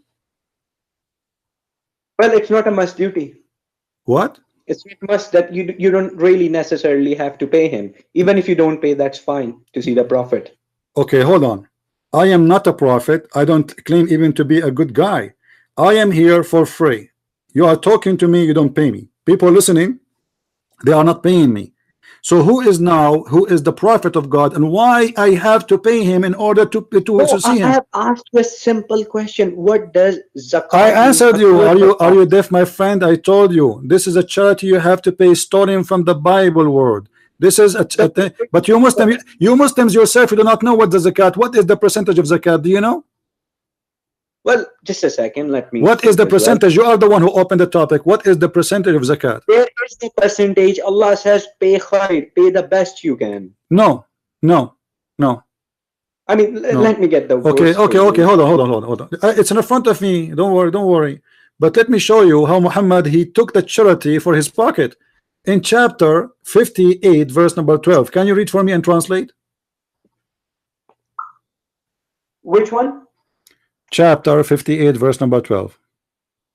58:12. Okay. Oh, you who have believed, when you privately consult the messenger, present before him your consultation a charity. The Arabic word is sadaqah, not zakat. Yeah, I understand. So, what does that mean? Well, they're totally different things. No. It's the same. At the end, everything is going to the pocket of the Prophet. Word for word, Everything. zaki, Okay, when you pay purification. zakat in the time of Muhammad, who is the one who get the money? Well, then it also said this is better for you and purer. But if my friend, answer the question. I've answered the question. Answer the question. Do you say, okay, listen, what najwakum mean? What you have to provide najwakum? What does that mean?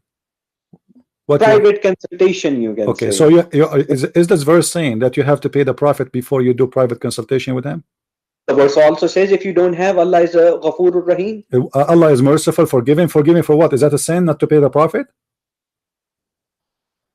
Well, that's how he said. Yeah, because you are making it a sin. It will make the Muslim feel guilty. Okay, you know what? But if you don't have, Allah forgive you. That means it's a sin. So why this Prophet, who is taking the fifth from every attack? The Quran says, "Al-khumsu lillahi wa rasulih." He have already the fifth from every attack. And and not only that, he have listen, he have the best of the booty. Is that correct? I can show you the verses one by one. No, that's not correct. I know you're speaking of Surah Al-Hashr. What not correct? What is not correct? That he kept all the booty. He donated everything. No, he don't get all the booty. He take a fifth of the booty. Yes or no? Yes, he did. Why he get the fifth of the booty? Because he donated that stuff as well in the way of what Allah. Do you mean he donate? This is for him. If he want to donate, he give it to the Muslims, all of it. This is only for him.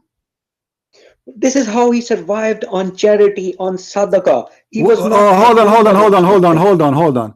So you are saying to me, Muhammad, to survive, he have to get the fifth of the booty. Let us make a small calculation. The Muslims attack the Jews, and they stole from the Jews, let us say $1 million. And Muhammad have an army, let us say for the sake of argument, 10,000 soldiers. Now we have $1 million, and we are going to divide the 1 million. All right, I'm going to do it, use my calculation to get accurate numbers. We will divide it to 5. Yeah. Muhammad, he will get $200,000 from the million, correct? Yeah. And then we have what? We have $800,000 will be divided in 10,000 soldier. Yeah. The total is every soldier will get $8, and Muhammad alone will get $2 million. Well, the share And you are of telling me, hold on, Allah- you are telling me a Muslim, he can survive with $8, but yet Muhammad, he need $2 million to survive. Well, first of all, it was not that much. And regarding what That much? We are just doing the Quran, my friend. We made a number. We made a number. We made a number. Hold on. What do you mean that not much? This is what the number says. The 5th to Muhammad. The 5th to Muhammad. Very simple. So if we have 1 million and we have 10,000 soldiers and we have Muhammad will take the 5th, the number is very easy to get. So this isn't how much, this is how it is. So how Muhammad can survive with he need $2 million to survive, and he is the humble man. He is the one who don't care for money. He is the nice. 7, So Allah explained in the top of that, does. listen. In the top of that, he is asking the Muslims, before you see him, you have to pay him. This is additional now. The 5th is from the booty. Here is not the booty. Here is he is forcing the Muslims, if you want to see me in a private consultation, you have to be rich. However, if you are poor, may Allah forgive you. It's like a sin. What kind of prophet this prophet is? Let me ask you a question. Did Jesus collect money from people to talk to them? Well, since it's not mentioned in the Quran, so I will not comment. Why the Quran did not say Moses collected money to do private service, Jesus collected money to do private service, Adam, Abraham? Why only Muhammad, he is collecting money just to speak to people? Why? Well, if you speak of Moses, Moses was also asking for food and stuff. For food for who? For who? Asking people of the city for food and drinks and stuff. For what? So, for who? That's in the Quran when he went with that guy Al-Khidr. I don't know what his name is. My friend, thank you for mentioning this story. Hold on, guys. This guy, Mr. Fuad, is a treasure for Islam. He is the best of all of them. He is the one, he is leading the conversation. Let us go there. So now, as long as you mentioned the story of Al-Khidr, do you really believe in the Khidr story? Yes, I do truly believe in it. Okay, what the story of Al-Khidr is about? Well, Moses actually wanted to meet the true worshipper of God, the true man of God, who was actually given judgment. And he met one. Who is that one? Well, the name is not really mentioned who he really is. So how you mention the word Al-Khidr if you don't believe in the hadith? It just says somehow, and people think that his name was Al-Khidr. No. You just made a mistake, a horrible mistake. You are a person who don't believe in the hadith. How you know that this is Al-Khidr? And his name is Al-Khidr. For the sake of conversation. No, this is not the sake of a conversation. When you say to me his name is Al-Khidr, it's mean you are sure, and this is the name you agreed upon. No, I'm not sure. No. So you are not sure. Okay, guys, he is not sure. By my witness, he is not sure. Okay, we solved the problem, so he is not sure. Now let us go. So Moses, he wanted to meet someone. He is what? Who actually possess sound judgment. Sound judgment. What does that mean? I mean, he can judge. Judge what? Whom to kill, whom maybe not to kill, what to do, what not to do. Okay. In the story there, it says that the Moses, he have with him a fish. Do you know the story of the fish? No, that's not a Quranic story, I believe. Really? Are you sure? Yeah. You are sure? No. He actually forgot his fish or something. I know that story. Oh, Yeah. okay. So what is the story of that fish? Well, I don't really recall that one, to be honest with you. Okay. But do you believe in this story? Yeah, I do. Okay. Maybe you can mention and I All can right. recall. Is it true that this story, after it was dead, became alive? Maybe it never died. No, Allah, he told him to take a fish with him in the basket. Yeah. This fish is going to stay alive in the basket, going all the way from Israel all the way to Bahrain.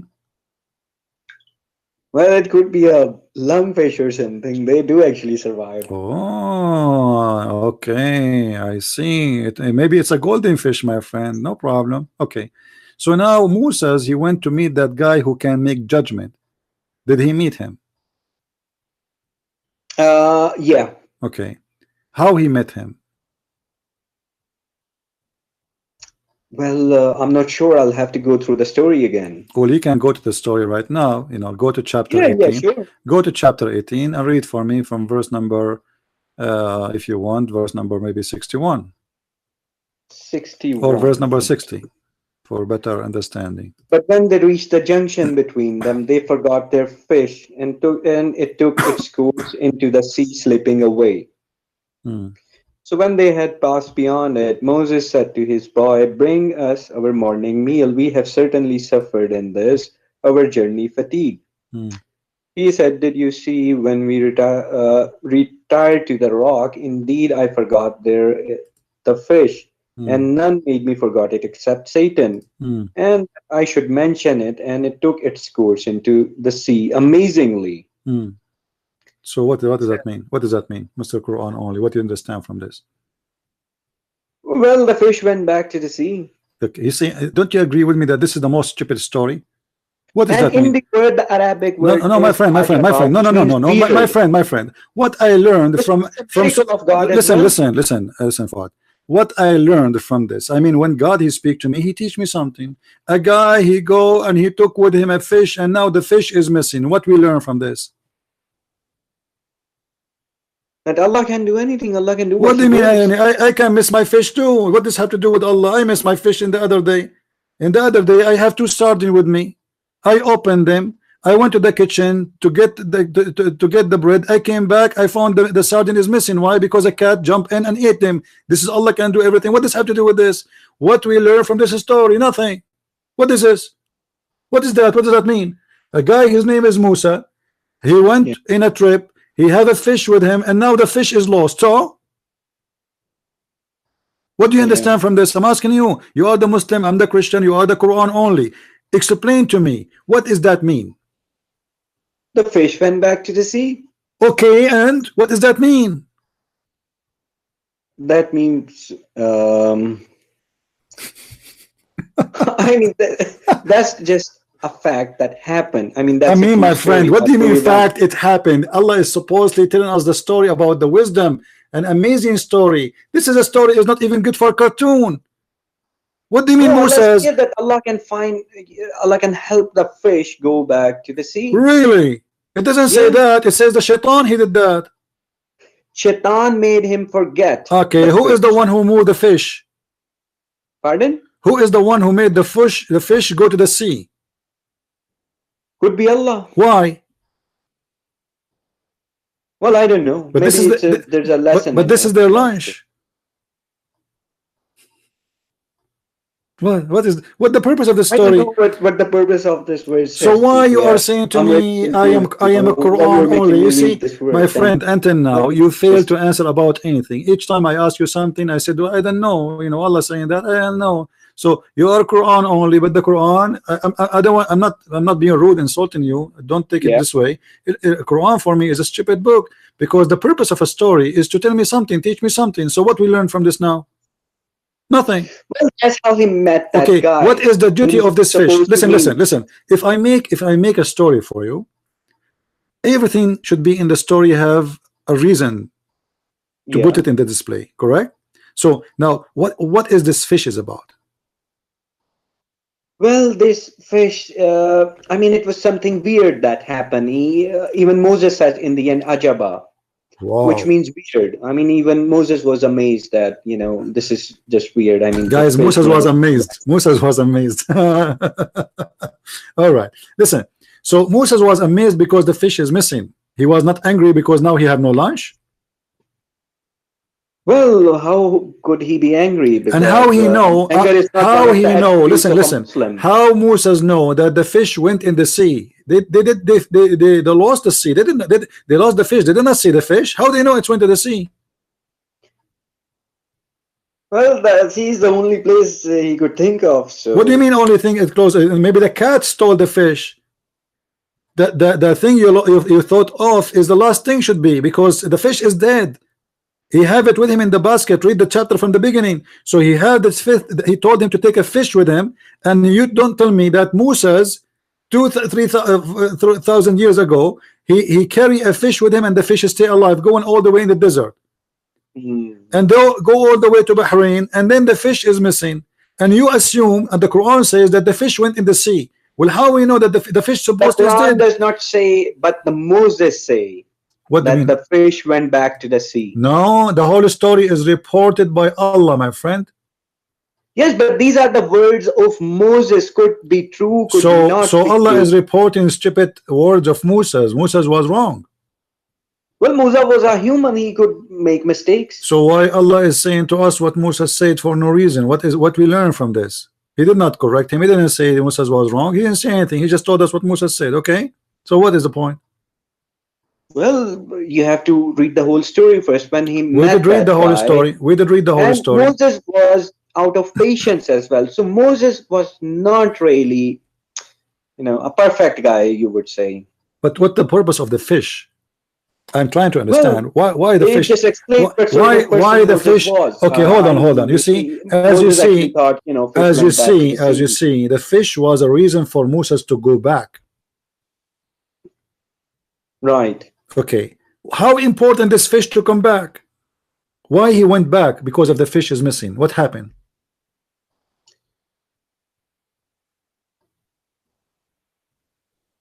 What happened? And they found servant. Well, they just went back. Why? And Why? that's where the man. Why they went back? Yeah, they went back and they Why? found a But why? servant Why? from among our servants to Why? whom we had given mercy from us. Okay, why they went back? To look for the fish. Amazingly, a guy is crossing the continent in Asia, and now he will go back to look for the fish. How in the world you are a man, a growing man, you believe in this? Fish? So you are saying to me, I'm driving all the way from California, all the way to New York. Hold on. The fish left. Look, hold on. Its journey back My to friend, the sea, and it left. my a friend footprint. Fuad, Moses was following that. hold footprint. on. I'm driving from California all the way to New York. Will take about 2 days or 3 days driving. Then in the middle of the way, I lost my fish. Do you think really I will go back from New York all the way to Wyoming to find the fish? I mean, why the fish is important? Is that a golden fish? I mean, those days was different. That was all he had to What eat. do you mean? All he had? No, he will die before he find. find it, my friend. If this is all what he have, will be stupid to go back, because it's better to find other food to eat. Are you telling me that two men, they will live the whole journey eating one fish? There was nothing where he was. My friend, are you telling me that those two men, they have nothing to eat all their journey except this fish? Yep. So how do we survive? Fish only? The one fish? I don't know which fish it was. Do you know how far? Do you know how far Egypt or Israel from Bahrain? You have to cross all the way. You have to cross. Listen, you have to cross Syria. You have to cross Syria all the way to Iraq, and then all the way you cross all the way to Bahrain. So you have to cross at least maybe 1,500 kilometers, and they have with them one fish. Yeah, he might not be far away from sea or something. I mean, he could not be very far from the sea. So if he is close to the sea, why he is carrying with him a fish all the way from where he came from? Because Allah told him to take with him a fish. Well, it doesn't say the fish went back to the same sea he got it from. There could be a sea nearby. It doesn't matter. And you know how he know the fish went there? You don't know. Why he carried the fish? We do not know. And What is the point of this fish? We do not know. Why the fish escaped? We do not know. Why they came back to get the fish? You do not know. Yes, Allah decreed him to meet the other servant of Allah. That Where, he will okay, talk to the what fish does that and the fish mean? will What does that speak to mean? him. What does that mean? He will meet other guy, but why the fish is important in the story? Because the fish left the footprint. That's where the fish went. If I thought the fish went in the sea, the fish left footprint in the sea.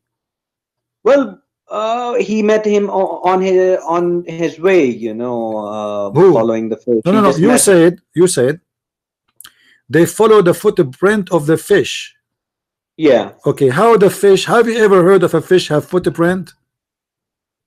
Well, it's a translation that's. Are you saying that the fish was walking in the desert? No. So what do you mean footprint of the fish? Well, that's what the translation says. It doesn't matter. I'm not asking you about the translation. I'm not asking you. I'm talking to you. You are the Muslim. I don't care. I don't need. I do not need. A fish will have My a friend, print when my the friend. fish, I you do know, not falls need to the translation. sand or something, it leaves a print. I speak Arabic. Arabic is my first language. I don't need a translation. Don't tell me the translation says so. You say so. You just. I asked you. Are you saying that the fish have footprint? You said yes. So you are saying that Moses, he lost his fish, and the fish was walking down a street, la la la la la la la la la la la la la la la la, and then Moses, he said to his servant, let us follow the footstep of the fish. I mean, even a cartoon they don't have, man. Well, see, Even in see the cartoon. word foot in the Arabic. Don't tell me, it's you who telling me. I asked you, you answered me. I'm not explaining the Quran for you. You are the one explaining to me. You are the one who repeated more than twice that this is the footsteps of the fish. I want to know how in the world you as a grown man believe that the fish walking in the street and have footsteps. Do the fish even have a foot? The Arabic word My is friend, which do means, the fish have foot? no, the fish don't have So foot. how you say the footstep of the fish? Well, it's the translator that got me wrong. It doesn't there. matter. I mean, come on, guys. I don't know what's wrong with them. And I was using the same word just for the sake of understanding. All right, You know, all of a sudden you just- let you us just move turn on. Let us move on. Finally, Moses, he met with the prophet Al-Khadr. All Yeah. right, okay. And what Moses learned from this prophet? That he had the judgment. What God does that has mean? given him knowledge and judgment. But as you see there, if you go to verse number 74, this Khadr, he met a little boy and he slaughtered him. Yeah, he slaughtered him Why? because he was a kafir and he was burden on his parents. So he actually did his parents a favor. Oh, hold on. Guys, did you hear this? I said to him, he slaughtered a boy. He said he slaughtered him because he's a kafir. So you are saying to me, you as a Muslim, if you are a wise and perfect judge, if you see a boy who is not a Muslim, you will slaughter him. Well, the verse also says he was a burden on his parents. He's a boy, And my Allah friend. Give them something better than what It they doesn't thought. say he is burden. Where it says that, show me. If you show me that, I'm going to commit suicide. Let me just go to that verse. Yeah, go. I mean, a number would be helpful if you can. Yeah, show me where it says burden in his in his family, in his parents. I want to see that. Yeah, just a second. And as for the boy, his parents were believers, and we feared that he would overburden them. So we feared. Disbelief. We feared. It is. Yes. It is something he did not do. We feared. He was not a good boy. He did not do anything yet. It says, we feared. He might have done something. but My that's friend, not my mentioned. friend. It says clear that we feared. He did nothing. Even Moses says to him, innocent soul. He is an innocent soul. He is just little child. So he did nothing wrong yet. He was a kafir. So what if he's a kafir? You kill him? You kill a boy just because he's another Muslim? He was overburdening. What overburden? He did not do anything. It says we fear he will do something. He did not do anything yet. Well, he had knowledge, so he was right. What do you mean he's It right? must be true. Okay, let me ask you a question. So this boy, he did not do anything yet. Did he do crime? Did he do? Did he do any crime? Based on the Quran, did he do anything? The Quran speaks of that he was a kafir, and that's it. Where disbelief. actually, you know what, Time. my friend, with my respect to you, I challenge you to show me that he is a kafir. It says that. What is the last verse word in this 1880? It says regarding the child, his father, his parents, or the boy, his parents, they were a believer, and we feared that he will cause them problem of unjust and will become a kafir. So he did not do anything. Just Yeah. transgression. Yeah, but he did not do anything yet. خشينا فخشينا. Do you know what خشينا? Do you know what خشينا? It's mean he is afraid that he will in the future. So he did not means afraid. But the word is Toghyana, that means transgression. Oh, doesn't matter. So what he would do in the future? So you kill a person before he do it? Well, he had sound judgment. What do you mean judgment? Are you saying to me in Islam you kill a person before he commit a crime? No, we don't have that judgment. No one else can do that. He was special. So what Moses will learn from this? So what the wisdom of Moses he learned? Because this is only one. Why this guy he know that he's God?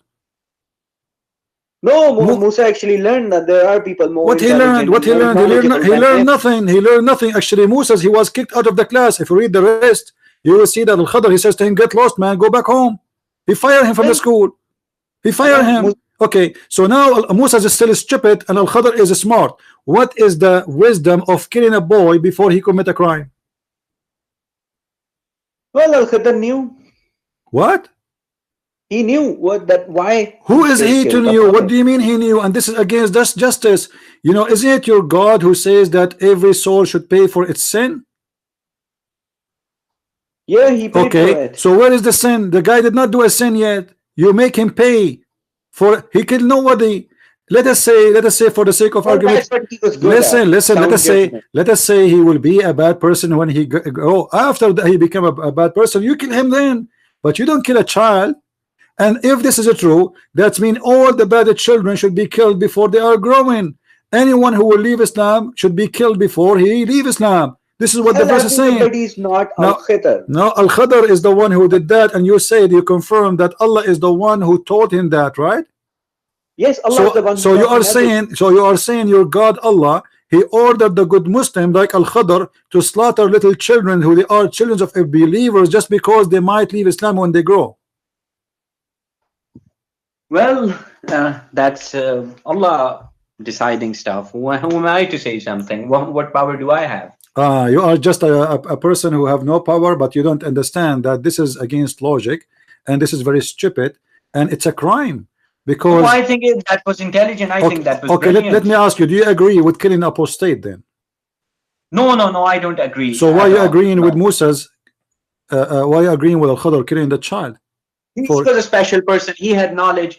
Even Moses, a person like Moses, Kalimullah, I think he is. Even Moses did not possess that knowledge. Okay. Well, as long this is the case, if we go to Quran, let us say,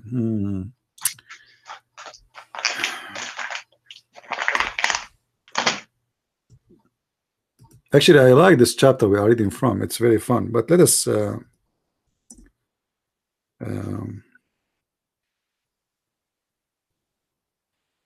Let us go to a different verse.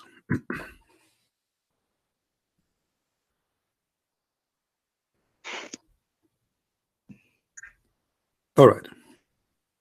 If we go to chapter 9, verse number 73, 74, what this chapter is speaking about?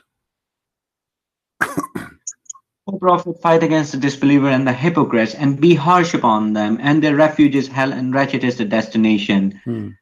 They swear by Allah that they did not say anything against the Prophet while they had said the words of disbelief and disbelieved after their Islam, and planned that which they were not to attain, and they were not resentful, except that Allah and His Messenger has enriched them of His bounty. So if they repent, it is better for them. If they turn away, Allah will punish them with a painful punishment in this world and the hereafter. and All right. there will not be for them on earth any So protector or helper.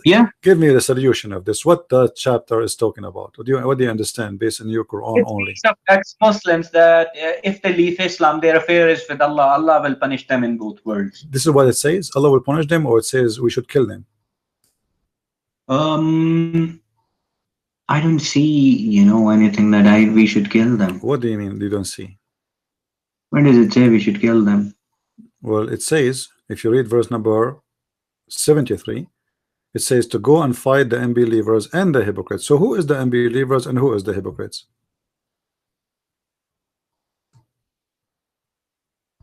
Fight against the disbelievers.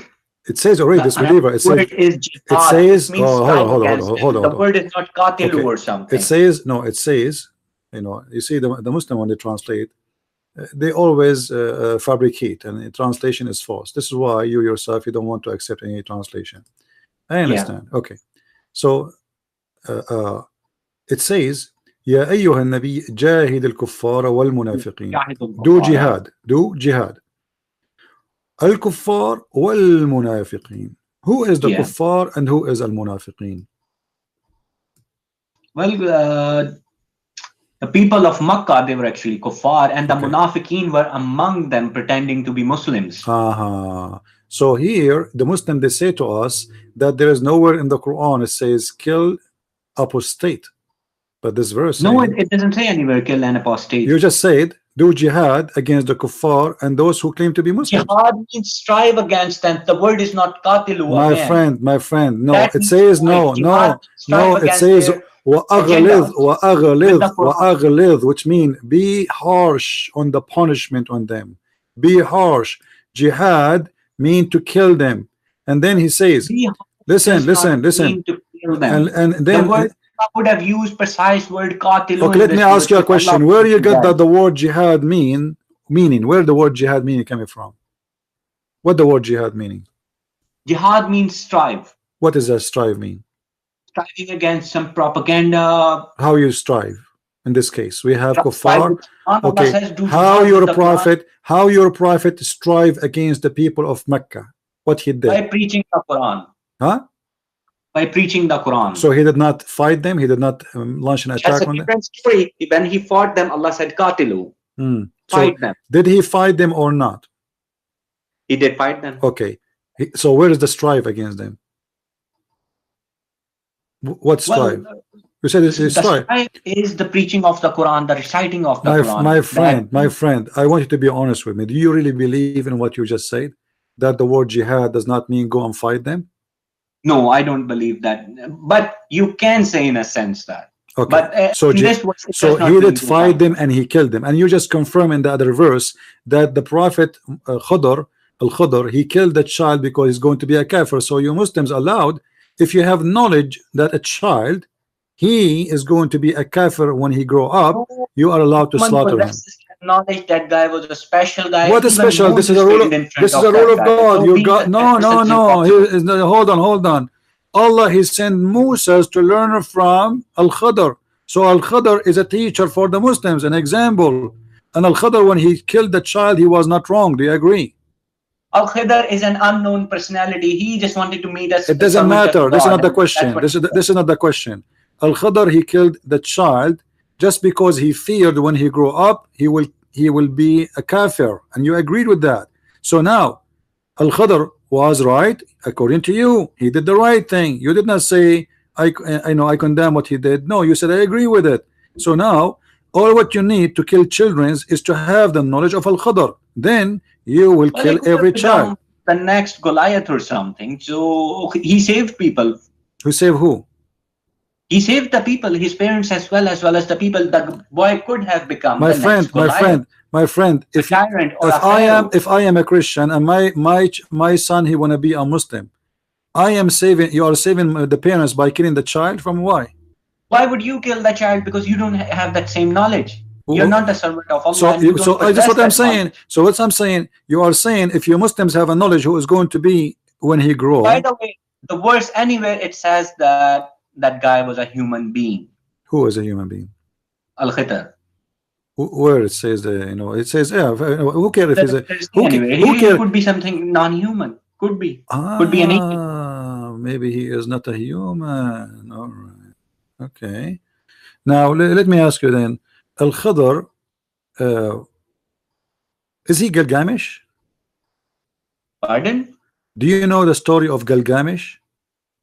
No, I don't think I recall that story. Okay, it's a guy who was looking for the fountain of youth, Right. and he took with him a fish. And when he arrived to the fountain of youth, he did not notice that this is the fountain of youth. He wanted to wash his fish with the water, and the second the fish touched the water, the fish came back to life, and this is how he learned that this is the fountain of youth, and this is Al-Khidr. This is where your prophet, he got his story from a fiction, stupid story, not even good for kids, because the whole story is Well, about that story could be called Al-Khidr. Do you know what Khidr mean in Arabic? story. Do you know what Khidr mean in Arabic? No, I don't know. Green. Do you know why he was called the green? No, I don't know. Any place he sat in, it turned green, even dead grass. Why? Because he drank from the fountain of youth.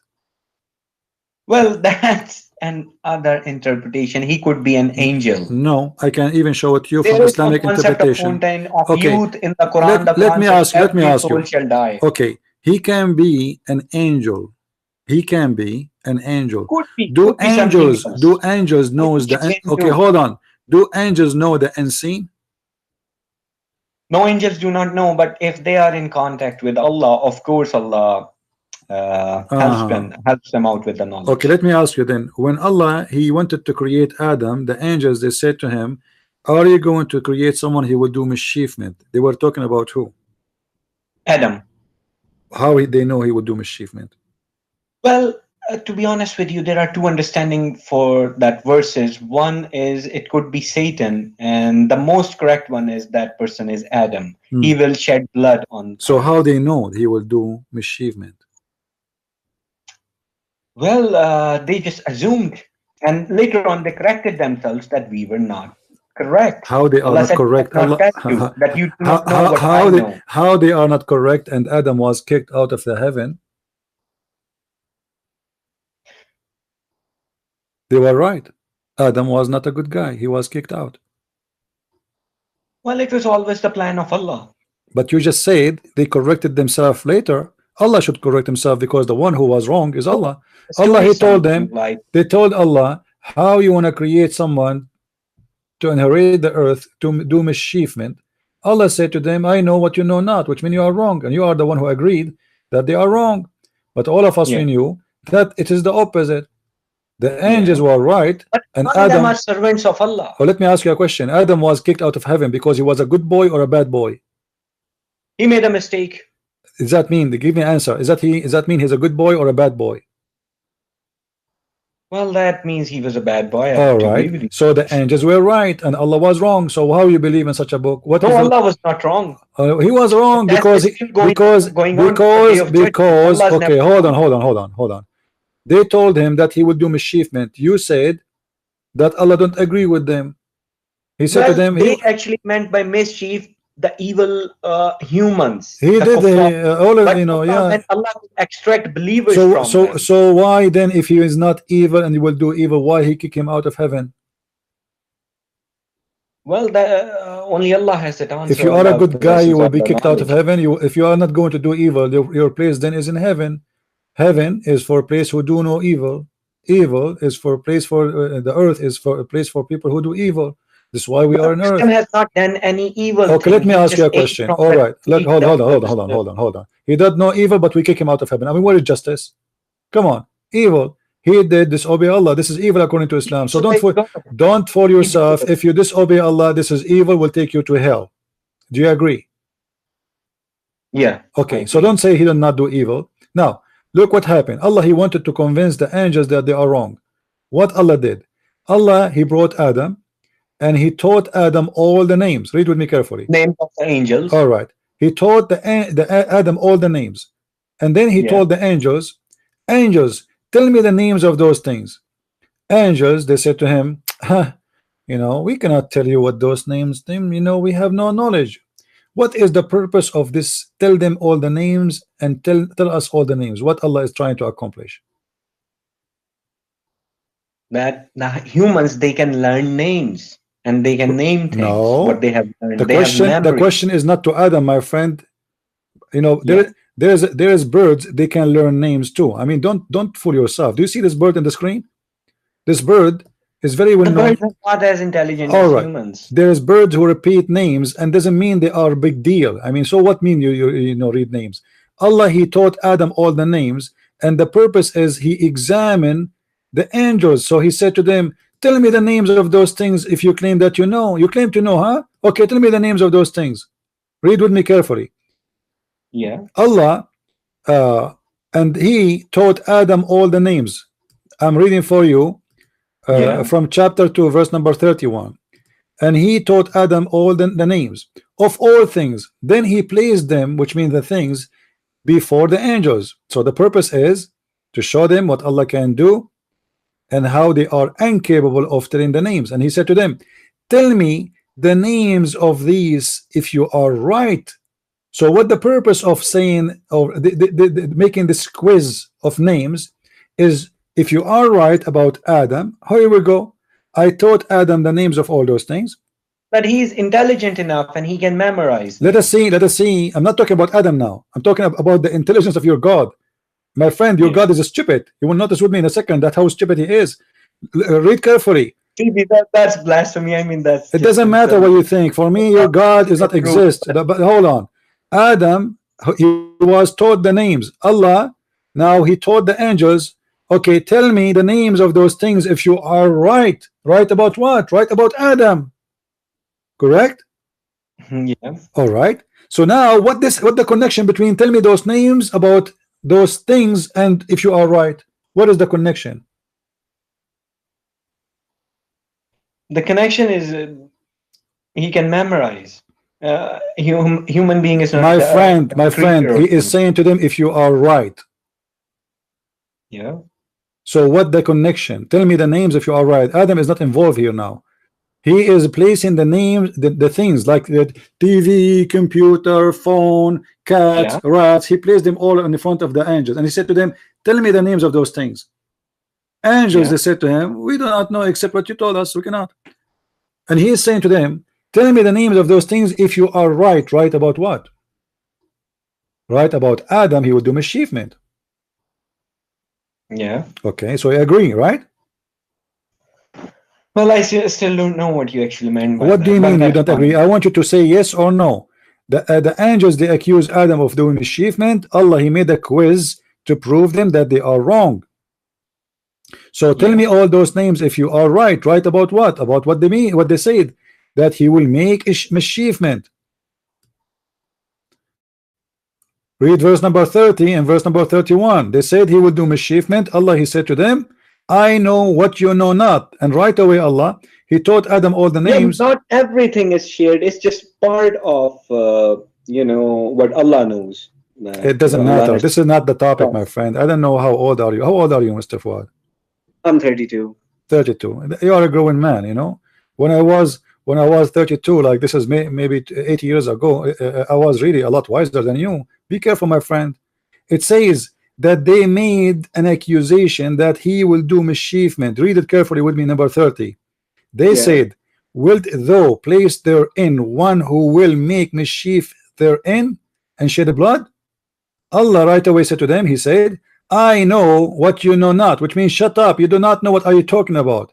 And now he want to prove to them, hold on, he want to prove to them that they do not know what they are talking about and they have no knowledge. So what he did, he taught Adam all the names. And then he brought Allah proved that they're wrong. So finally you got it. So he wanted to prove to them that they are wrong about Adam. Thank you. Now when I say to you, I named all those things and I gave them names, and then I ask you, okay, tell me the names of those things, is that will prove that I'm God?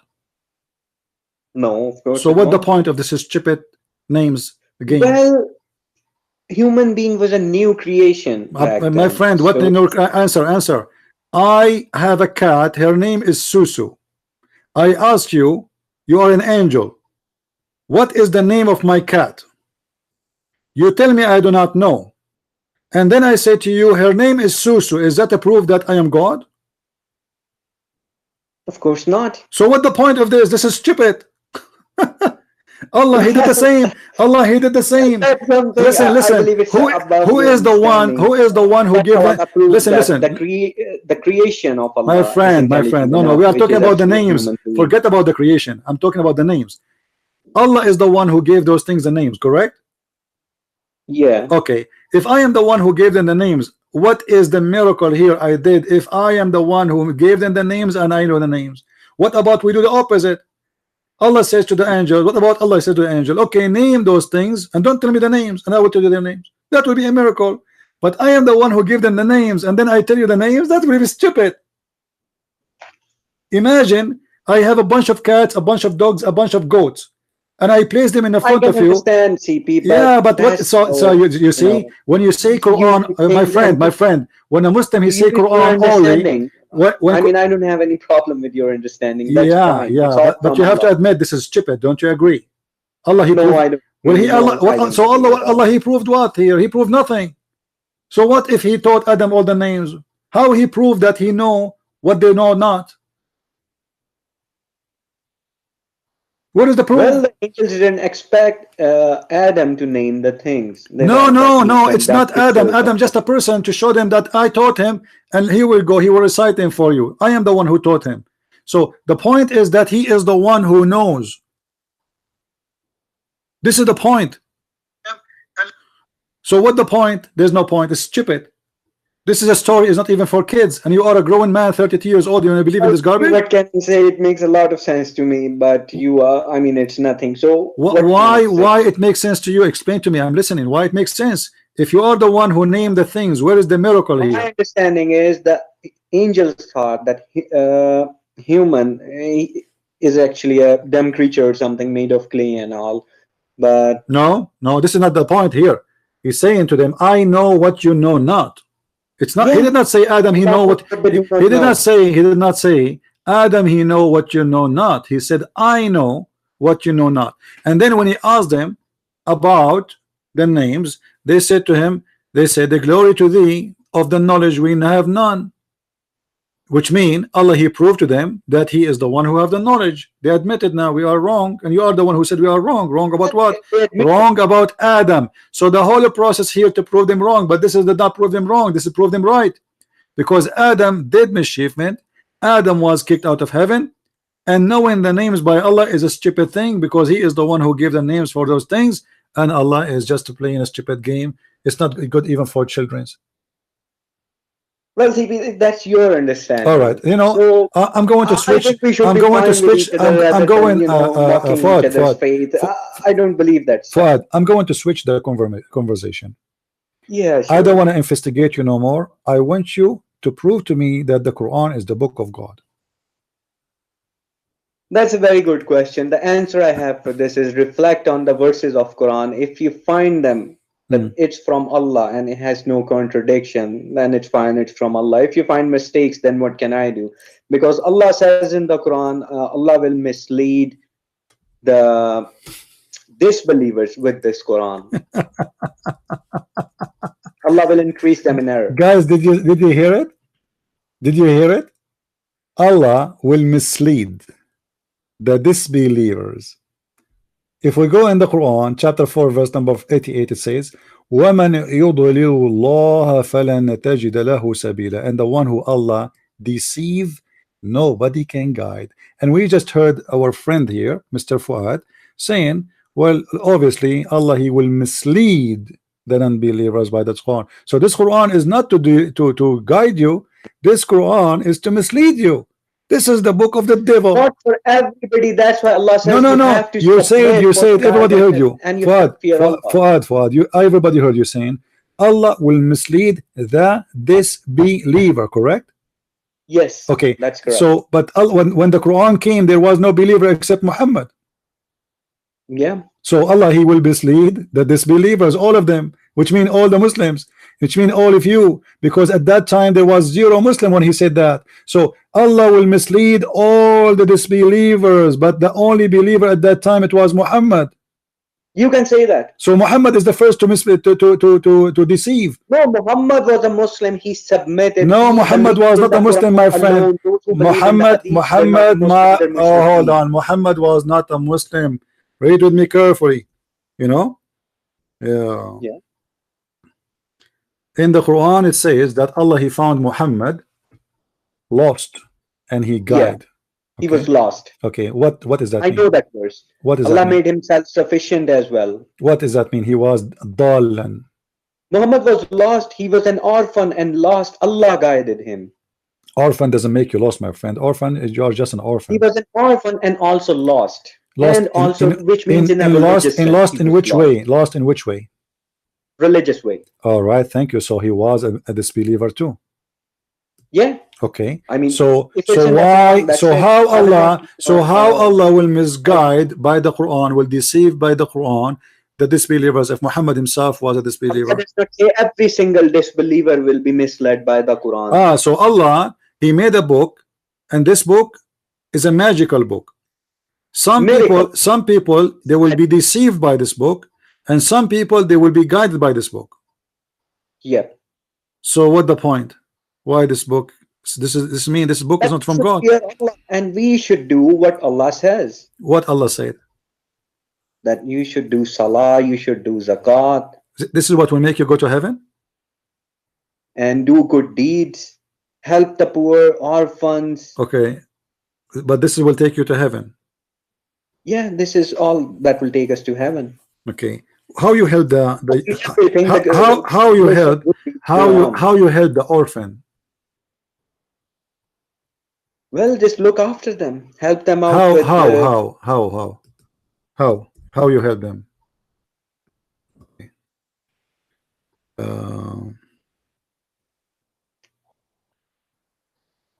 Well, you have to look after them. That's how. How?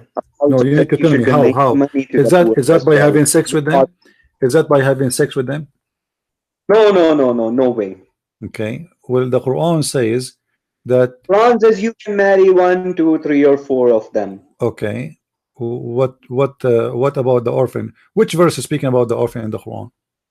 The verse you have opened up. Which one? That you can marry 1, 2, or 3, or 4 of them. I don't know exactly. This is about orphan? You can marry orphan? Yeah, you can marry up to 4.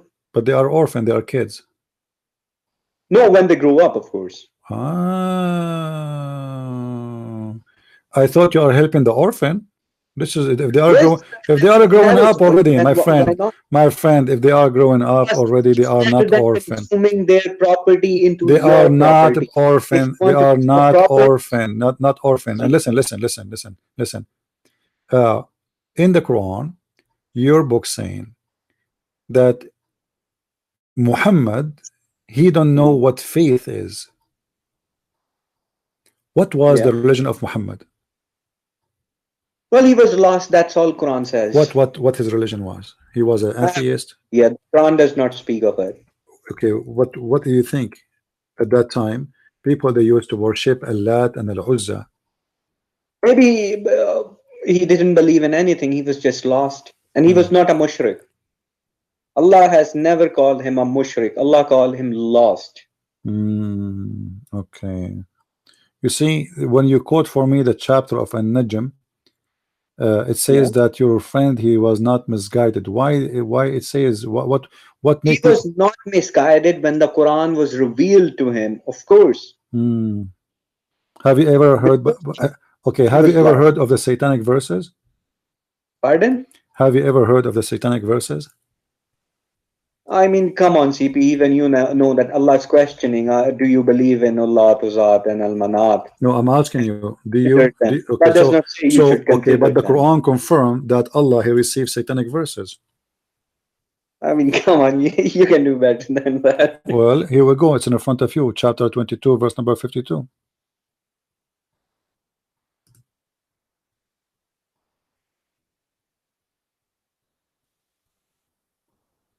What do you say? Well, yeah, Allah speaks of that Satan throws in it. Okay, a second ago you laughed and you said you can do better than that, but it's true. So Allah, he is confirming that your prophet he receives satanic verses. Why you say to me This you can do is better than not that? about Prophet Muhammad. This is about who? This is about prophets that Satan did actually confuse them. Hmm. But the prophet, the message of But it Prophet says, Muhammad, but no, this is a special, message sent, delivered the my Quran, friend, this message The was Quran word sent. cannot change, cannot This be is a tampered with. message sent to your prophet, speaking to your prophet, and it says speaking about the future, not about the past.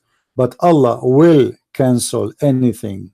Will, you know what will mean? So this is about something happened in the time of Muhammad life, and Allah will cancel anything that shaitan is throw Because there in. is an other verse that speaks of Prophet Muhammad almost invented a lie about Allah because he was manipulated by the people. But then Allah says, "It was I who strengthened you. If I have not strengthened you, Okay, hold on, I would have punished you double." hold on. But Allah he confirmed that he shaitan he throw in the desire of the prophet, and Allah Allah will says cancel. Allah What Allah will cancels it. cancel? Allah will cancel what? Whatever Satan throws in it. So how we know what shaitan he throw in? What he throw in? You'll have to believe in God here. You have to trust God. No. Allah will cancel. How we will know now what is cancelled and what is not? Well, whatever Satan has thrown is being cancelled. Well, because how we Allah know? is the How we know? guardian How of we the know that Quran. this verse itself is not coming from shaitan? If let No. us say, listen. If shaitan he was able to give Muhammad satanic verses, and your God confirming that shaitan he can do that to all the prophets, not only Muhammad, all his prophets, and you are the one who said that. So now, if the shaitan can make the prophet say verses coming from shaitan as if they are Quran, how we know that this verse itself is not from the shaitan himself? Not the verse Satan throws in a verse something, but the Quranic code is different. It cannot be tampered with. How? Muhammad he did not even notice. All the Muslim scholars Well, report Muhammad the was story. about to make a mistake. Muhammad was about to invent a lie about Allah, which means he It's was not about. to It says change the he will Quran. cancel. You cannot say he will cancel if he did not do it yet. Cancel what? Cancel something never happened? Use your intelligence, my friend. Cancel what is about to happen. No, what not is about Satan what happened. to No, throw. anything he throw already. It says throw. Yeah. So he throw already, and Allah will cancel it. So already it happened, not something it will happen. What Allah will cancel it because it's already happened. Yes, So Allah now will cancel how it. we know that this verse itself is not coming from shaitan? No, this was not coming from Shaitan. How you at know? all. How you Allah has know? been sincere with How you you in know? this Shaitan verse, he that will what's make actually you. going on. Shaitan he will make you comfortable because now people didn't notice that Muhammad is a fake prophet and he is satanic prophet and he worshipped the daughters of the Lat. So now he Muhammad he want to make himself look good. So he said, "Don't worry, be happy. Allah will cancel it." How we know that this verse itself is not coming from shaitan if already shaitan he throw in the mind of Muhammad and the mouth of Muhammad words? Well, Allah has strengthened him from How making we up know that such this is lies. Allah? Maybe this is shaitan. Shaitan already the Quran, this verse confirm that shaitan already throw verses in Muhammad mouth. And let me show you something. Allah in the Quran in different verse says that Allah will cause you to forget the Quran. Do you agree with Right. that? Why? Well, if Muhammad had started issuing teachings on his own, What his then, own? What his own? I mean, he's not teaching the Quran, he's just making up verses, then of course Allah will stop the revelation. Okay, so you are saying that those verses which is made up by Muhammad, Allah will make you forget them? Sorry, I don't get your question. You are saying that Allah will cancel those verses now. Are you saying that those verses Allah will not cancel the verses, but whatever Satan throws could be words in the verses, could listen be carefully, anything. my friend, listen carefully. Yeah. Chapter 2 verse number 106. Allah saying, 106. yeah, Allah saying supposedly, none of our revelation do we abrogate or cause to be forgotten, but we substitute something better or similar. Why Allah will make you forget the Quran? Well, Allah does not say in this verse that Allah will make you forget. Ma means no, nansakh means Allah does not cause a verse to be abrogated. So Allah never caused Mansukh. so Allah never abrogated the verse, are you saying? No. Okay, but there is verses in the Quran saying you cannot marry from the Christians. You can. You cannot marry from the Christians, and there's The Quran verses saying you says can marry from the from Christians. the Ahlul Kitab. Yeah, and there's verses you cannot marry from the Christians. So if Which verse? if there is no abrogation, then you know. So This part of abrogation are you is a lie okay? Hold on. by the kuffar. Whoever believes that I want to get you. I want to get you right. abrogated Hold is a on, kafir. Fuad. I want to get you right. Are you saying there's no abrogation in Islam, or there's abrogation? There is no abrogation in Quran. I don't know about Islam. I don't know which Islam you're talking about. Okay. Let us see.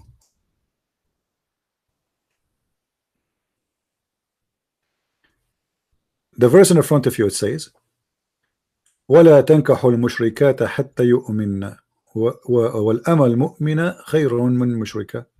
Don't marry or don't have sex with women who they are mushrikat. Chapter 2, verse number 221. Yeah. Okay. Yeah. Okay. But you said the other verse saying that you can marry Christians, correct?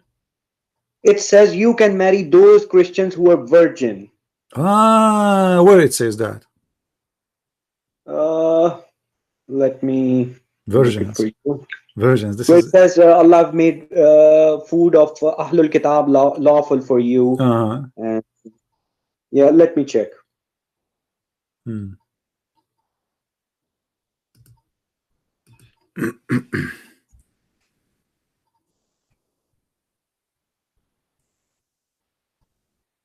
And it says there you can marry the virgins. It says it's chapter 5, verse number 5. Okay. And it says there that you can marry the virgins of them. This Yeah. what should read for me. Let me see. I look like I am. I want to learn from you.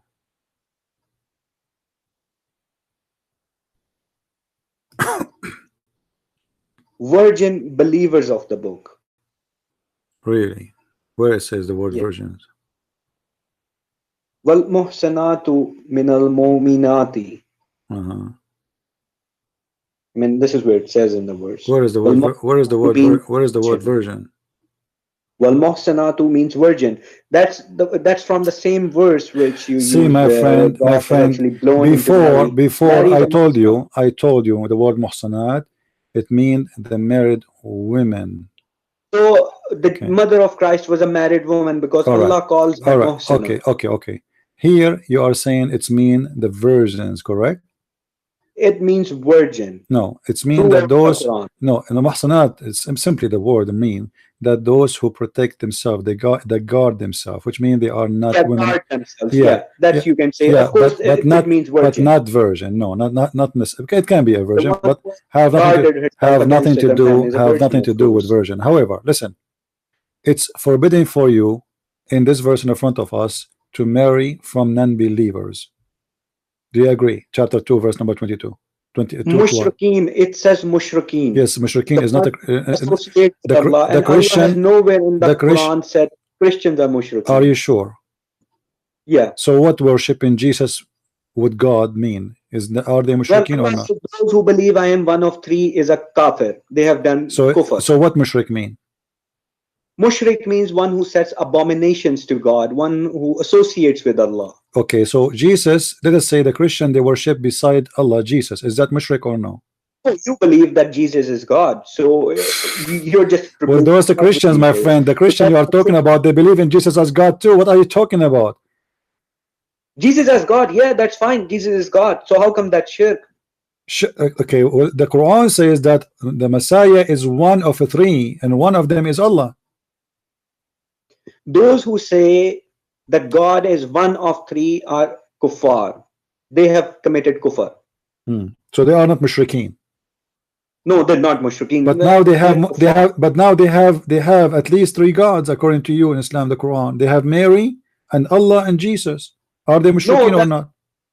I think that verse speaks of Trinity, where Father, Holy Spirit. No, and the Son. yeah, Trinity, but the Islamic Trinity, Muhammad got it wrong. So if the Christian believe that the Trinity is Mary and Allah and Jesus, is that shirk or not? Well, then that's shirk.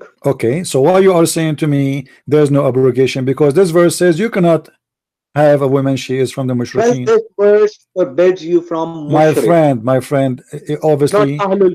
obviously you have no idea. What are you talking about?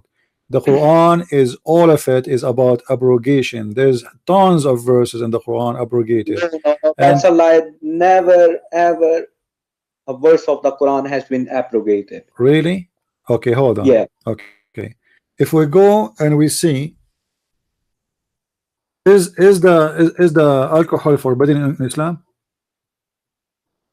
Not really. Not Allah really. says it's footstep of Satan, Amalul Shaitan. Okay, so is it forbidden or not? No, it's not forbidden. It's not haram. I wouldn't say that. Okay. Allah says there's less benefit in him than. So it's not forbidden in Islam. Let us read this verse. Yeah. Chapter 2, verse number 219. What this chapter says? Chapter 5, verse number 90. What this chapter says? What does it say? It says to I'm you. actually looking at your screen. It says to you. Mine. All right. It says, let us see my screen if you wish. Oh, who you believe, alcohol and gambling and etc. and playing with the stones and arrows and etc. is abomination of Satan handwork. So avoid those things. Allah is forbidding you from doing. Avoid them, but it does not use the word haram. It is haram. It says fajtanibuh. But the word haram is not there. That's the proper word my for friend. forbidding No, something. okay, you know what? Allah says stay away from them, and that's a good thing. Okay, stay away does not mean haram. Well, Allah also speaks in the Quran that don't pray when you're high. Listen, I'm asking you a serious question. Why would Allah mention such a verse? When I say stay away from it, that means it's not haram? No. Okay. So it's just something you shouldn't do. So all those things, all those away from. There's a big difference. I mean, you're just limiting yourself to halal and haram. Okay, hold on. In chapter 16, verse number 36, it says wajtanibu taghut. Is that mean haram or not? Taghut. Wajtanibu taghut. The same word. You said just stay away from it. We didn't stay away from taghut because hadith is the taghut. My friend, this is the question. A taghut here is a shaitan, Satan. So no, taghut does not mean shaitan. Taghut means any teachings, anything outside the Quran. Hadith is a taghut. Okay, is the shaitan is the shaitan is the evil one? Yes, shaitan is the evil one. So are you saying it's not halal, it's not haram for you to do evil? No, I'm not saying that it's okay. So the word ijtanabu, this is the same word is used there. It says ijtanibu. You said to me ijtanibu does not mean haram. Here it says wajtanibu. No, this word it says wajtanibu. You said it does not mean haram. I'm showing you the same word in different verse. Wajtanibu taghut, and stay away from the evil. Does that mean haram for you to do evil, or do that can and be do the understanding? and do satanic work, or it's halal? Is it halal or haram? Drink it as well. That's something you should just stay away from. That's no good for you. Okay, what about okay, hold on. Is awthan, is statues, is pagans are haram for you or halal? What is haram? Sorry? Awthan. The awthan, the idols, the pagan idols. The pagan idols, they're unclean, they're najas. All right. So is the food provided for the idols is haram for you or it's lawful? Yes, that is haram. Okay, where in the Quran it says that? Well, it's in the same verse. Which verse? Well, maybe I'm not sure if the word haram is being used. It does not say haram, it says ijtanibu. Then okay, I agree with you. Then it means I mean, you see, you make me feel like I'm in a nursing school, so I have to show you 10 verses. No, I'm not a stubborn person, but yeah, my friend, why you are saying, why you from the beginning you say I'm not sure, and we don't need to go and show you verse after verse and show you that this is what the verse mean. So now we have a contradiction. You said there's no obligation. We go to zero. You said the word ijtanibu does not mean haram. But now we discovered that, okay, I agree with you, the word dijtanibu mean haram. So now it's not lawful for you. It is, you should not marry a kuffar, and you should not do that. And the Christians are kuffar, and they are mushrikeen too. Well, Allah has forbidden from mushrikeen, not Ahlul Kitab. Okay, so you are saying the Ahlul Kitab not mushrikeen. I asked you many times. Among them, you know, maybe those who believe Jesus is God, they're not mushrikeen, they're actually kuffar. You know, If you say I like Mary you. is part of Trinity, then there is a shirk. I like Then- you. I like you, my friend. I like you. Seriously, you are very fun. I like. No, listen. Let me show you. When you say the Christians are not mushrikeen, they are kuffar. Obviously, you do Yeah. not know what kuffar mean, and you do not Reject- know what mushrikeen mean, because both words it mean the same thing, except No, they that don't that mean the same thing. Kuffar means rejected. mushrikeen alone mean that those who believe in Allah but they associate with him. The kuffar is someone maybe but not necessarily believe in other God, but maybe he believe in so the Quran confirm already. The verse says Okay, that they have become kuffar to what was revealed to them. what? So you have become those who believe that, you know, Mary is part of Trinity, they are the kuffar of the New Testament. Yeah, but you know the Quran in chapter of Al-Ma'idah, verse number 72 and 73 says that those who believe that Allah is the Messiah, the son of Maryam, they are mushrikeen. And you said we are not mushrikeen. Well, if the verse says so, then. But you said there is nowhere in the Quran it says that. Can you show me the verse, please? Okay, hold on. Oh, you know, Fuad, when I talk to Muslims, I feel like seriously, like I am talking to kids. With my respect to you, you are a growing man, but Muslims do not know their religion, and they confirm to you that they know. And this is what always killing me. Like I know there's no verse in the Quran that says that. There is no, okay. No, that's why I have asked you rather than, you know, My friend, making you are the Muslim here. So Supposedly, you are the Muslim, not me. It's a shame I'm that a human being. I can it make doesn't mistakes. matter. I am a human being too. I'm not. Anyway, let us go to Al-Ma'idah. Hold on. Where is?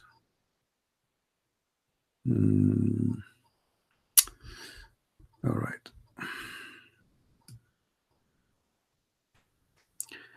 We go to okay.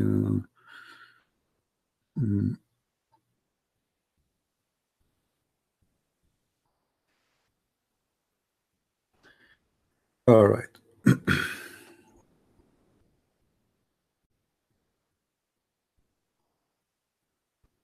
Where is it? Chapter 5. Okay. If we go to chapter 5.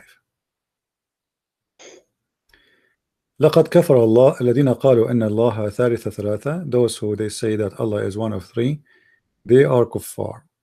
All right. Yeah. And then if we go to verse 72.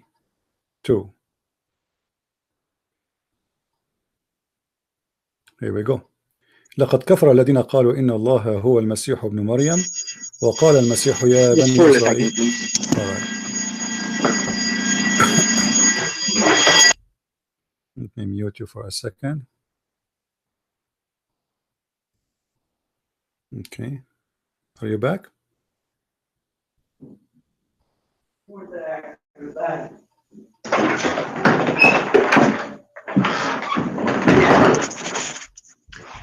Okay, I'm back. Sorry about that. All right. Go to verse number 72, please, and tell me what is the verse saying. 72. Yeah. Which chapter? Well, you can actually go to verse, verse 72, and chapter number 5. Chapter 5, 72.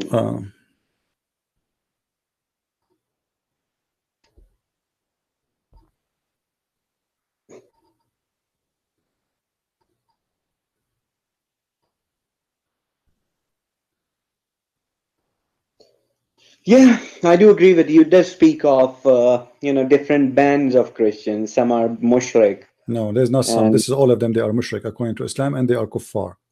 So not only this, actually, there's many more verses. If you go to chapter 9, verse number 31, it says the same.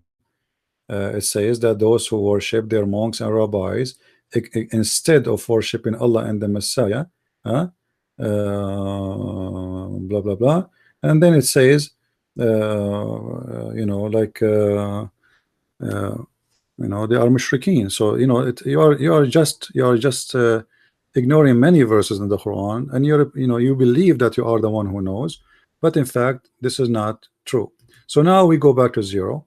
This is a contradiction. If you don't believe in abrogation, that means there's a contradiction in the Quran.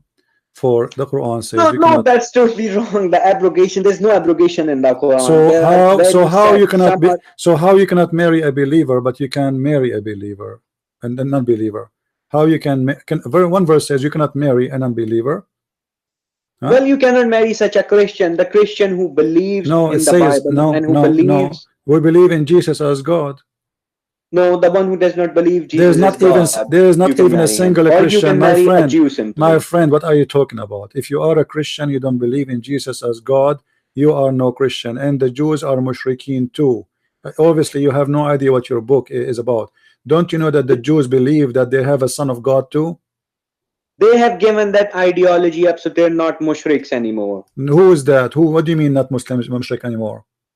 The Jews. Where they are not mushrik anymore? What do you mean? They don't believe that Uzair is the son of God anymore. No, they don't believe in the beginning, and they don't believe now, because this is a fabrication of Muhammad. They used to believe that nobody believes.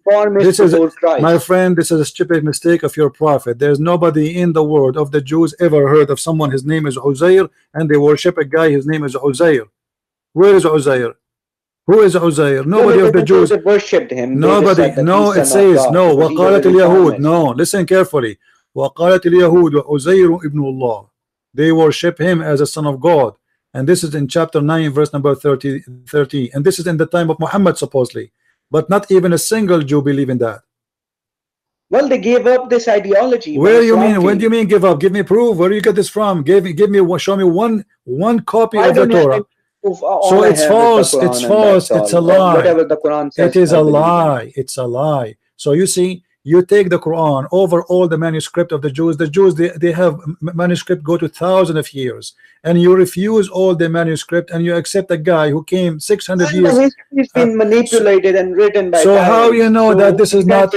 So how you do not know that this verse itself is not a fabrication? Because not even a single Jew. He have a guy. His name is Uzair, and he's son of God. 12 tribes, so one of them. Which one? But no, it doesn't say a tribe. It says no. It says وقالت اليهود. All the Yahud they say that. This is false. وقالت النصارى. All the Nasara they say that. Didn't say some of the Nasara. Wake up. Well, they used to believe that. They just don't anymore. You have a proof? Do you have a proof? Do you have a proof? No, I don't have proof. So how you know that there was never a guy? Yeah, because we have the Torah. We have the Torah. Well, the same is just the same as the same. You know, the same. Let me ask you. Let me ask you. let us finish with this, because it's endless. I can show you endless mistakes in your Quran. And my friend Fuad, I don't want to insult you, but your book is the most stupid book ever. I want to ask you, Mary is the daughter. Listen, my friend. Mary is the daughter of who? Imran. Oh no, not. Yeah, Imran. Okay. Yeah. Who is the father of Aaron or Aaron or Harun? Imran. Father of Harun is Imran too. Yeah. Okay. So that will make Mary the sister of Harun. Yeah. But Mary, the mother of Jesus, exist long after Harun. Well, that's a good one, because do you think there was just one man in the history, Aaron, and that was brother of Moses, and since then never ever any Jew named himself Aaron. So Imran, it's happened that the Quran says that Mary is the sister of Aaron, and it says happened that both of them they have the same father name, and it happened that Harun and Musa's they have a sister, her name is Maryam. I mean, amazingly. Where does Quran speaks of Maryam, the sister of Moses, in the Quran? You don't have it in So the I Quran. don't know, CP, what My stories friend, in this is from the Bible. Your prophet, he learned from the Jews that Aaron, he have a sister. Aaron and Moses, they have a sister. Her name is Maryam. So Muhammad, he Well, thought. the Quran speaks of sister of Moses. Where? I don't know when he was. Chapter 19, verse number 28. Maybe I think so. I'm not sure. This is the mother of Jesus. Yeah. Okay, so how she is the sister of Aaron? The mother of Jesus is not sister of Aaron. He's just a different Aaron. So you are saying here the Quran saying that Aaron is the uncle of Jesus, but this is not the same as Moses' brother? No. How? What is your proof? I mean, they're just two people with the same name. My friend, the Quran will not mention a name if it's not known. Harun is already mentioned in the Quran as a prophet of God. He is the brother of Moses. So if you want to say to somebody the sister of etc., then you have to introduce to us that person before you introduce the sister. Well, Allah has not. You see, my friend, if I say this is the sister of Fuad, then people they will know that first we know Fuad, right? It doesn't make sense to say this is the sister of Fuad. If people do not know who's Fuad, they will ask me who's Fuad. That's even more funny. So when he say, oh, sister of Aaron, that's mean Aaron is already introduced, and Aaron or Harun is already mentioned as a prophet. He is the brother of Moses. There's no two Harun in the whole Quran. So the Quran made a stupid mistake. Muhammad, he thought that Harun is the same guy who is the brother of Mary. Why? Because the Jews, they have a woman, her name is Maryam. She is the sister of Aaron, and she is the daughter of Amran, or in the Hebrew Amram. So Muhammad, he thought that this is the same Maryam, the sister of Jesus, the mother of Jesus, and Maryam, the sister of Aaron. And this is why we find the story, which you don't believe in anyway, that Kabul Ahbar, which is a rabbi, he went to Aisha and he said to her, but you know, Mary is not the sister of Aaron. And Aisha, she said to him, you are a liar, which means Aisha, she don't believe him when he pointed the mistake Muhammad is making. So this is why we have a stupid mistake in the Quran, believing that Mary is the sister. Thing is, you have been reading the silly hadiths, and that's my what friend. You I am now proving to you from the Quran. You have no proof that Aaron or Harun is not the same, the brother of Moses, and there's no way you say, oh, sister of Aaron, without introducing Aaron for me. Because that would be stupid. And the Quran, as you see, all those verses introducing to us who is Aaron already, so we know who's Harun. This is why there's no need to introduce him, because already he's introduced. The story of Harun and Moses already is mentioned many times in the Quran. So now he jumped to say, oh, sister of Aaron, because he do not need to say who is Aaron. He is introducing Mary, the daughter of Amran, the sister of Aaron. So it was an introduction for this woman, who she did get pregnant without having a husband. Well, that's your understanding. No, this is not my understanding. Otherwise, prove me wrong. Who is Harun? I don't know from where you have learned. No. I want you to tell me who is Harun. Harun, the brother of Mary. You say this is another Harun. How you know? Who told you this is another Harun? Prove it to me. There's only. Let me ask you. There is only. Is it true that there is only one Harun in the Quran? Only one? No, there are basically two Haruns in the Quran. One is the brother of Moses. Who is the second one? Who is the second one? Brother of Maryam. How you know that this is not the same? Well, they're not same. The time is not same. How you know? How you know this is not the same person? No. Okay. When you say, oh, sister of Aaron, why the Quran did not mention that the father of Mary, she have a daughter, her name is Maryam, and a son, his name is Harun? If you go there in the verse, you will see that Harun and his biography Listen, be listen. mentioned when Allah has chosen Maryam. Listen, listen, listen. Your God, he mentioned the story of a man who is old. And this man, he brought a son, his name is Yahya. Correct? Yeah. Okay. And then he mentioned a story of a same thing. A person or a man who have only one daughter, her name is Maryam. No, the Quran does not say that there's just one daughter and she's Really? Maryam. Really? Okay, let us see that. Where in the Hey, Quran? she would be one daughter. She's just one sister. Okay. Just one woman in the Okay, house. let me ask you. Where in the Quran it speak about Maryam? That she is, how she is born? Do you know? No, I don't know. So how you know that the Quran did not, you know? Oh yeah, I mean the good news was given to the mother of Mary Okay. that it's a woman Okay. All right. that she will serve God. All right. And she said, how can it be a woman? Okay. So I mean, of course, the wife of the prophet Amran, would okay, serve God. why Allah did not mention that Mary, she is the sister of Aaron in that verse? Here we go. Speaking about that this woman. It's irrelevant. Why? Mentioning Aaron So here. is it relevant to tell us that she is a sister of Aaron? What's the point to say she is sister of Aaron? Already we know that she is the daughter of Amran.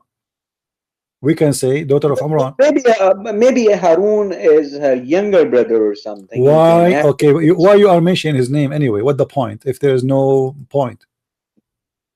Well, because Allah is telling what people did not know before. That What they don't know. That Mary had a brother as well. You know, you are just trying to cover a stupid mistake. However, you know, Mr. Fuad, we showed already. No. You have no proof of what you are saying. You are the one who make your own assumption. You have to admit, correct? No, I'm not making an assumption. So how, I'm asking you for the last time, what is the proof that this Aaron is not the same Aaron in previous verses? I do not have any proof. So why you are saying this is the same one? Why you are saying the same? He is the same one. Why? Why you are? You know, I want to accuse you. I'm not being rude.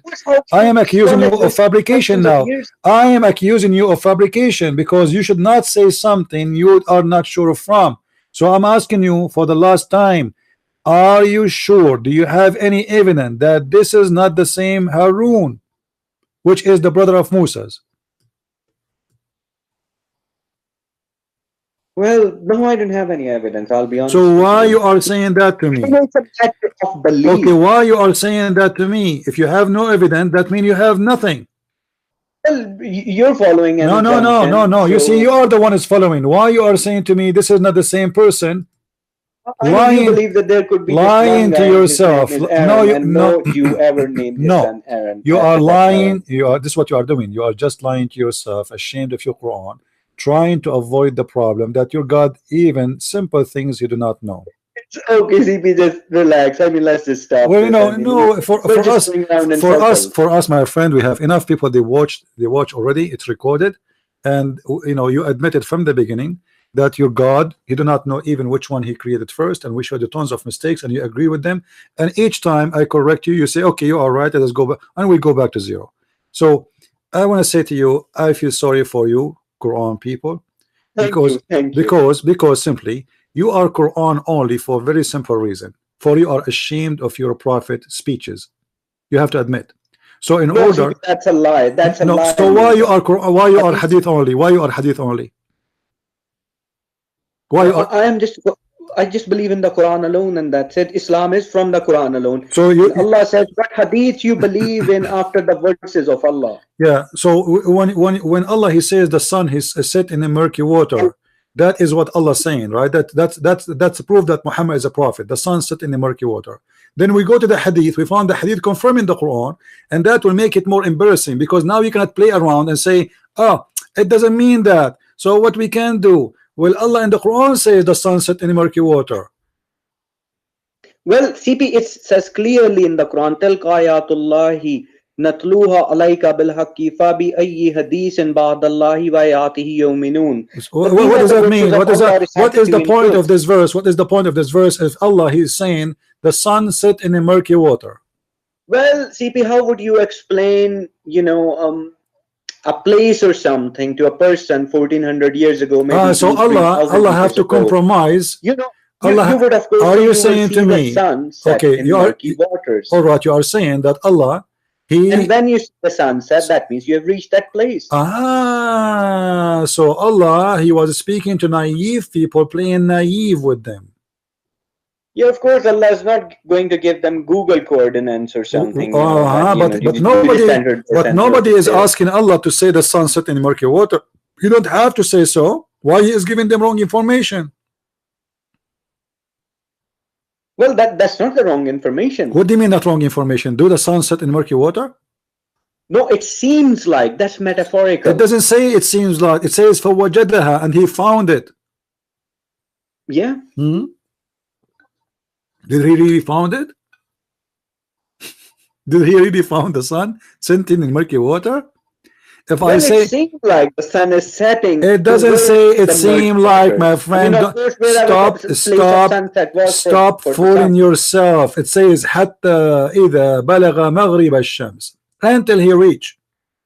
Yeah. بلغ, reach a place. It's a location where the sun set. It's not Zulqarnain talking. It's Allah talking. It's Allah talking. Yes, that's right. وجدها, he found it.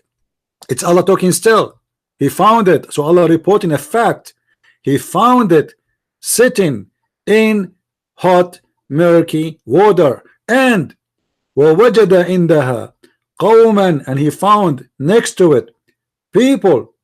So next to that place he found people. So this is a location where the sun set. Yeah, of course. It would seem like the sun is setting in the murky waters. Friend, don't say it seemed too. He didn't say it seemed. He says until he reached the place. But that's how Allah speaks. Don't forget the fact that Allah wishes also to mislead many with this Quran. So the purpose of this verses here is to deceive us and to make us believe that the sun set in the murky water. What the benefit? Well, that's for you, CP. That understanding is really. No, you are the one who believe in this, not me. I don't believe in one word in the Quran. Let me tell you, my friend. Let me tell you something very. With my respect to you, let me tell you something very stupid. You said. You said this Quran will mislead many. A book cannot mislead anyone unless you believe in it. Do you agree? Well, you're being misled. You don't even believe. No. Don't say that. I just said to you a very simple fact, a logic. Only if you believe in something you can be misled with it. If you are not believing in it, you don't have to believe. All you have to do is believe.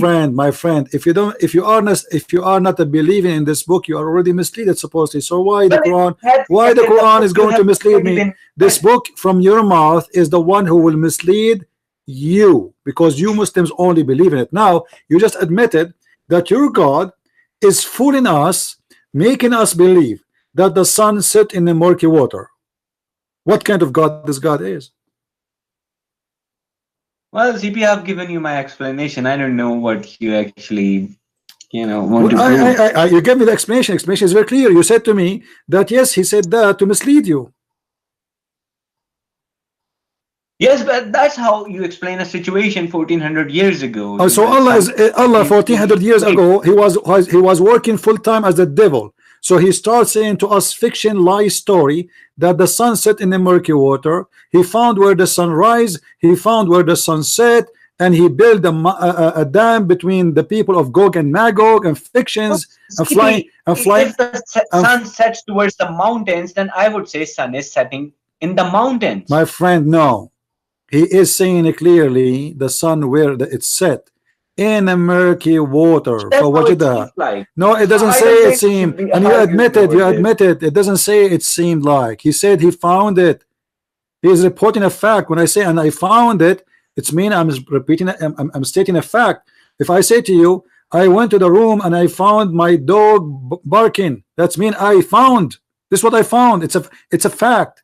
So I'm not saying he thought. I found. This is what he says in Arabic.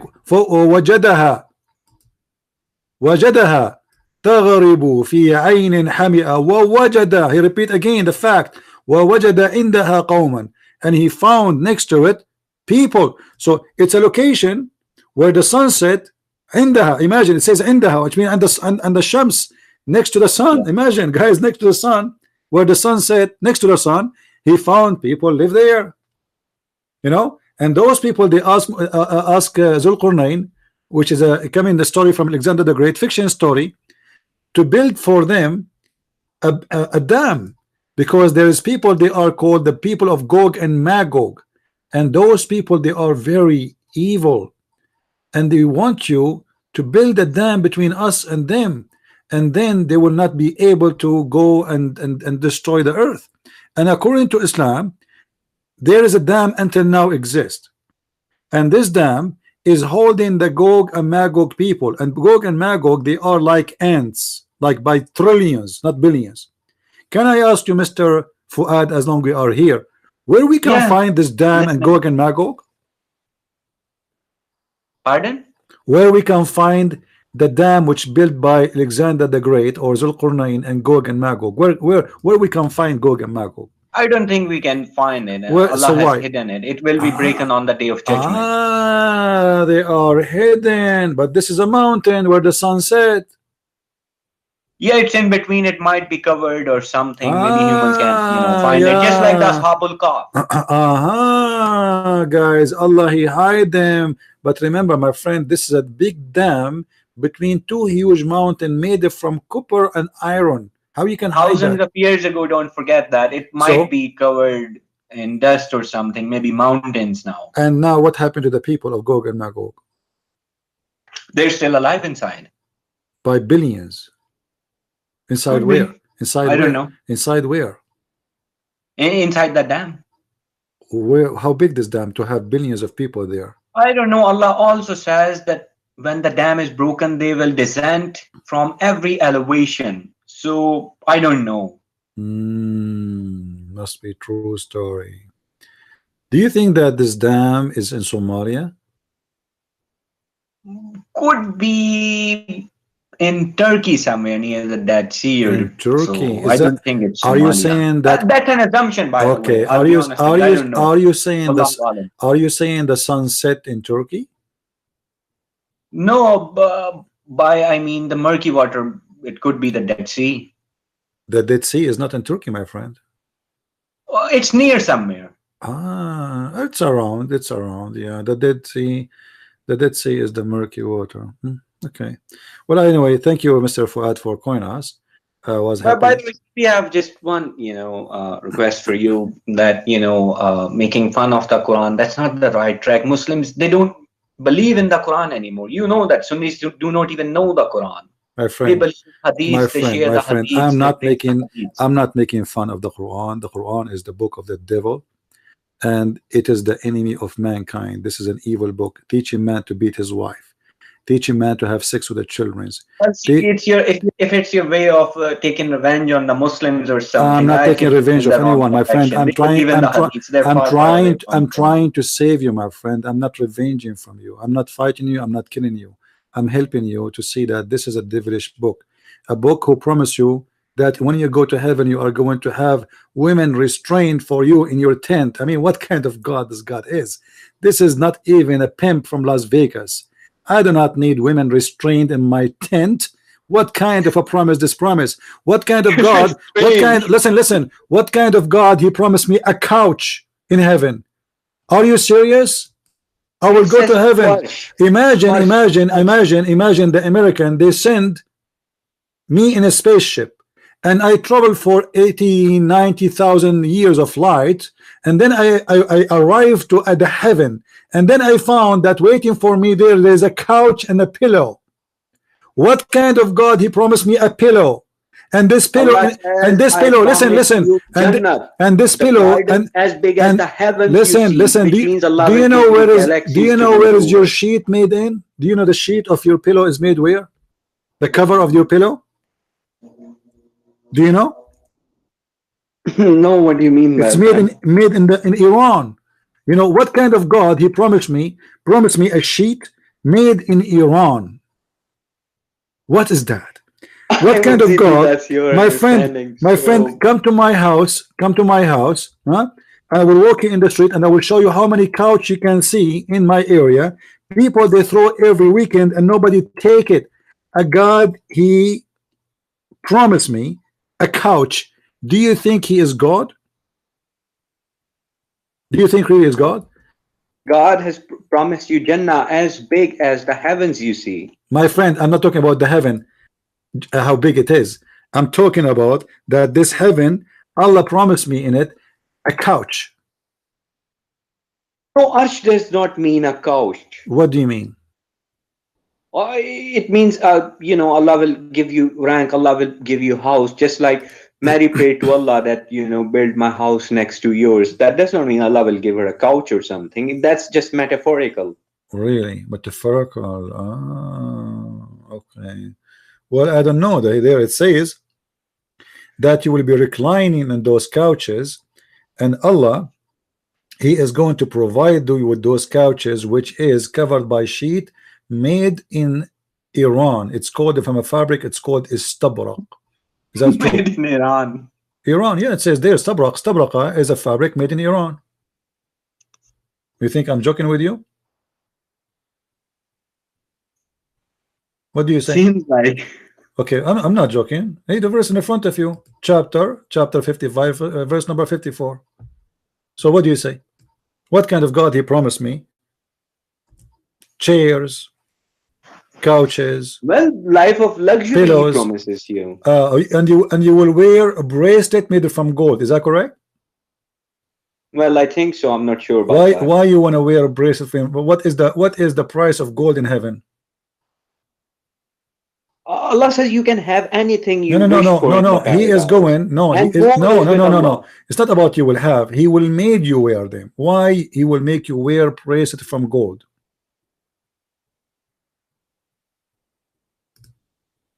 What is the point? Well, people like it. Do you really like to wear a bracelet of gold in your hand? I found Yeah, it. I mean, I would like to. I found it very gay. I mean, that's your choice. For me, I think women they wear bracelet. Why men they want to wear a Pharaoh bracelet? used to wear them. Huh? Was Pharaoh gay? Breast of gold for men? Do you think this is right? I mean, that actually represents your rank and everything, how much you're blessed with. Ah, so the mere bracelet you wear in heaven, you are more rich. So there is, you know, in the heaven we will have money, and some people are rich, some people Yeah, are that's poor. what Allah says. Mm. Give your property and life to Allah in Okay. return for something. Right, okay. And Whatever. then Allah, he will make you recline on your chairs in the heaven, and then he will give you pillows, and those pillows are covered by istabra. I mean, isn't it, this is the most silly. What about my big screen TV? Why Allah did not mention my big screen TV? Well, Allah says you can have anything you wish for. What if I want to? If you are a man, you wish to have sex with Michael Jackson? I mean, such people will never enter paradise with such wishes. Allah knows. Ah, no, it's the opposite. That's why Allah says, I will purify. It says, only the purified can enter paradise. What purified? You are not purified. You are going there just for sex. The whole purpose of you to be there. No. Okay, how many women? Okay, let me ask you. Did he promise you women they are restrained in their tents just to have sex with them? No, there's no such promise you can have sex. Are you with sure? them. Are you sure? Are you sure? Yeah, I'm sure. Okay, so what is this verse about? Here we go. Read with me, please. Let me show you the screen. This verse is speaking about what? Chapter 55, verse number 72. Let me open it up. Getting late here, CP, so 55:72.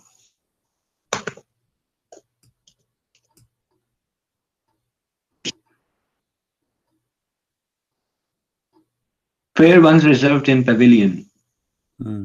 What those? It says there that they are jailed. Maqsurat in Arabic, maqsurat. They are jailed in their tents. No, maqsoor mean reserved, not jailed. Reserve? How you reserve? Okay, tomorrow I'm going to go to Las Vegas, and one of my friends he reserved for me 10 hookers. What do you mean reserved?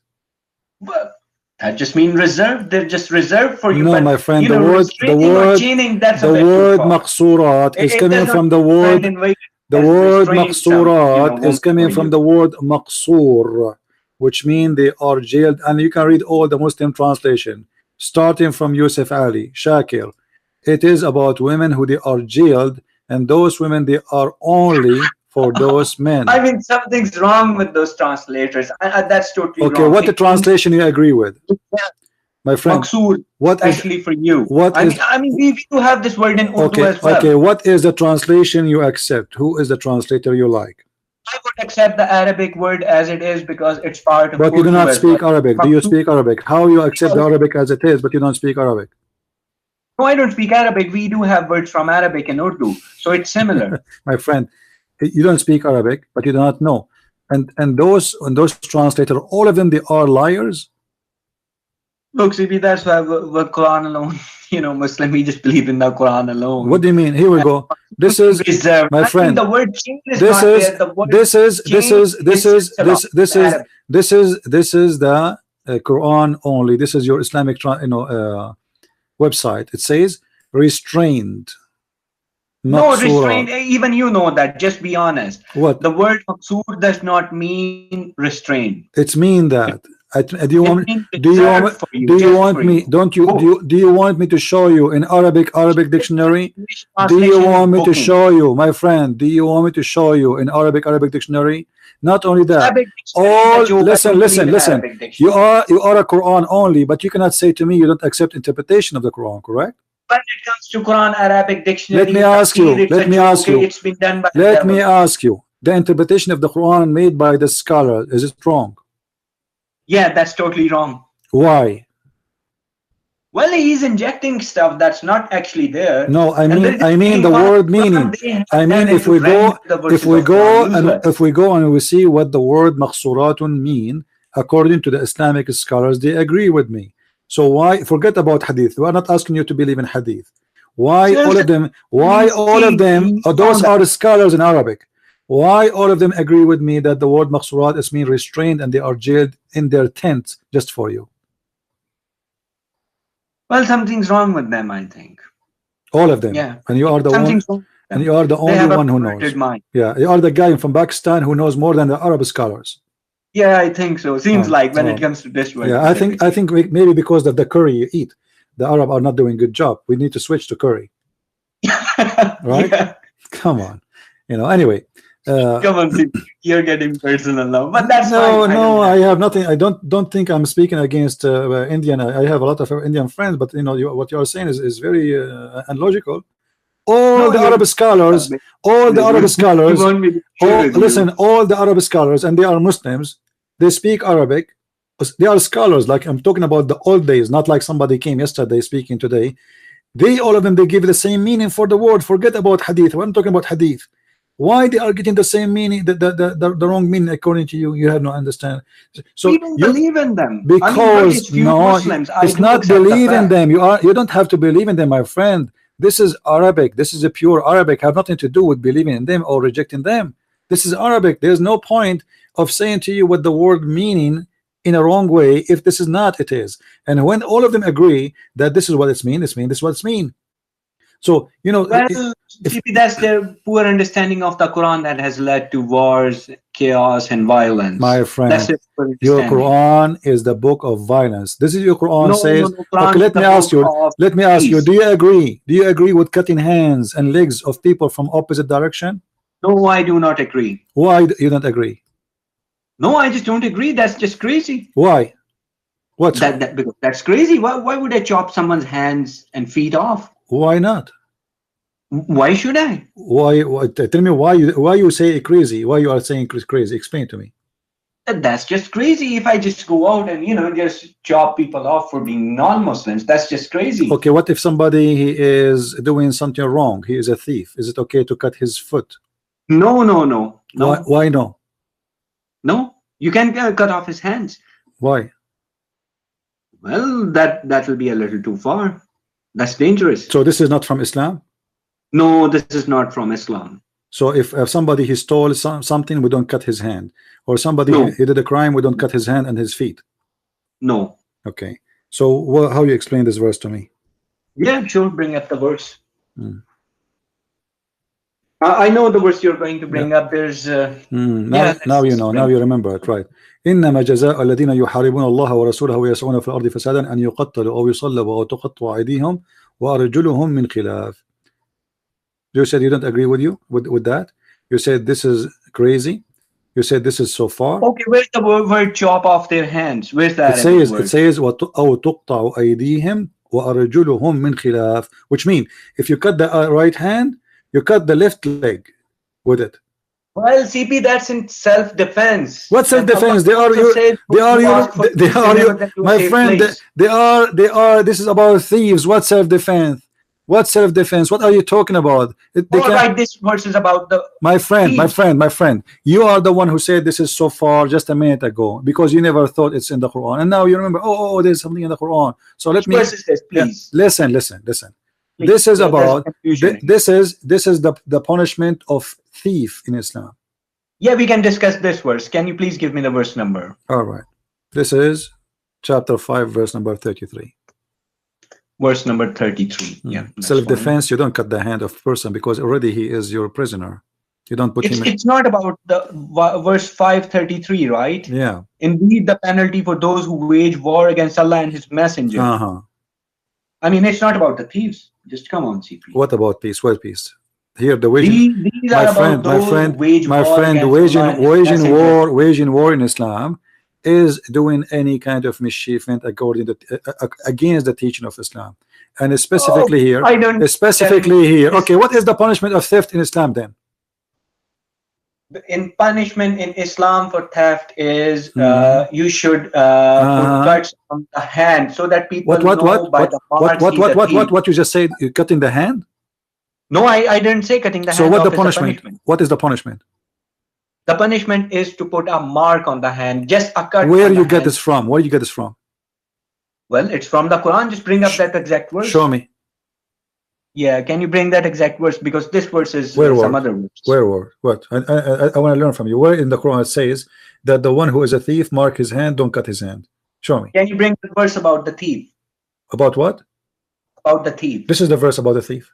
No, this is not the verse. This is the word. This is the verse about the thief. Right. Let me look that verse for you.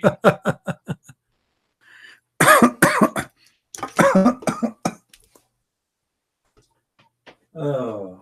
Well, that's chapter 5, verse 38. Oh, Lord have mercy. What you said, I was away. Yeah, 538. Chapter 5, verse 38. Okay, what 538 says? Show us. We are reading. Well, it says as well, the translation's wrong actually. It says the thief, the male and the female, amputate their hands in recompense for what they have committed. The Arabic word is qat'u. What qat'u mean? It means to just put a cut on their hands, just a cut. Really? I mean, not chop off. Really? It says, my friend, let me get you another. my friend, are you a student of Zakir Naik? I mean, this is a big fat lie. Iqta'u mean to cut their hands. You see, let me tell you. For what? Let me show you. Let me tell you something about Muslims and how naive they are. When I showed you this verse, I told you this is about the thief. You said no, right? You said no, correct? Qat'u does not mean no. Hold on. Here it says وَتَقْطَعُ أَيْدِيهِمْ. It says the same, and then you say to me, "This is not about the thief. This is about." So you agreed. It's mean cutting their hands. You agreed. It's the same word. It is the same. Listen, I have another it is word. The same word. I listen. It is the same word. How come here you agreed that this is about cutting hands, but then when you go down a little bit, few verses after, the same exact sentence, تَقْطَعُ أَيْدِيهِمْ. You said this is 12:31. My friend, let us stay here. You are the one who quoted the verses for me. You are the one who said to me, go and read verse number 38. You are the one who did that. وَالسَّارِقُ وَالسَّارِقَ فَاقْطَعُوا أَيْدِيهِمْ. It speaks of the same word kata in 12:31. Okay, when, the use of. Can you show me one dictionary? It says. I'm showing you. The Quran is the dictionary for the Quran. 12:31. that when Yusuf came to other woman, when her master revealed her to other woman that why she committed such a crime, she gave them knives in their hands and they cut out the finger. The cut out does not mean they chopped off their hands. They chopped off their fingers when they looked at him. Yeah, that's mean they hurt themselves with their knives.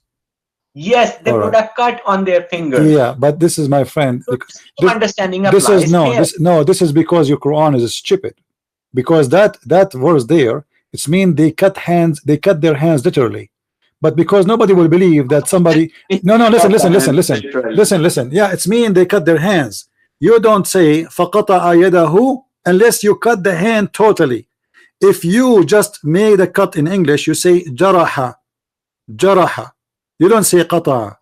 So the stupid Quran, because he is very bad in Arabic, and the Quran is full of Arabic mistakes, by the way, it's the most horrible Arabic book ever you can imagine.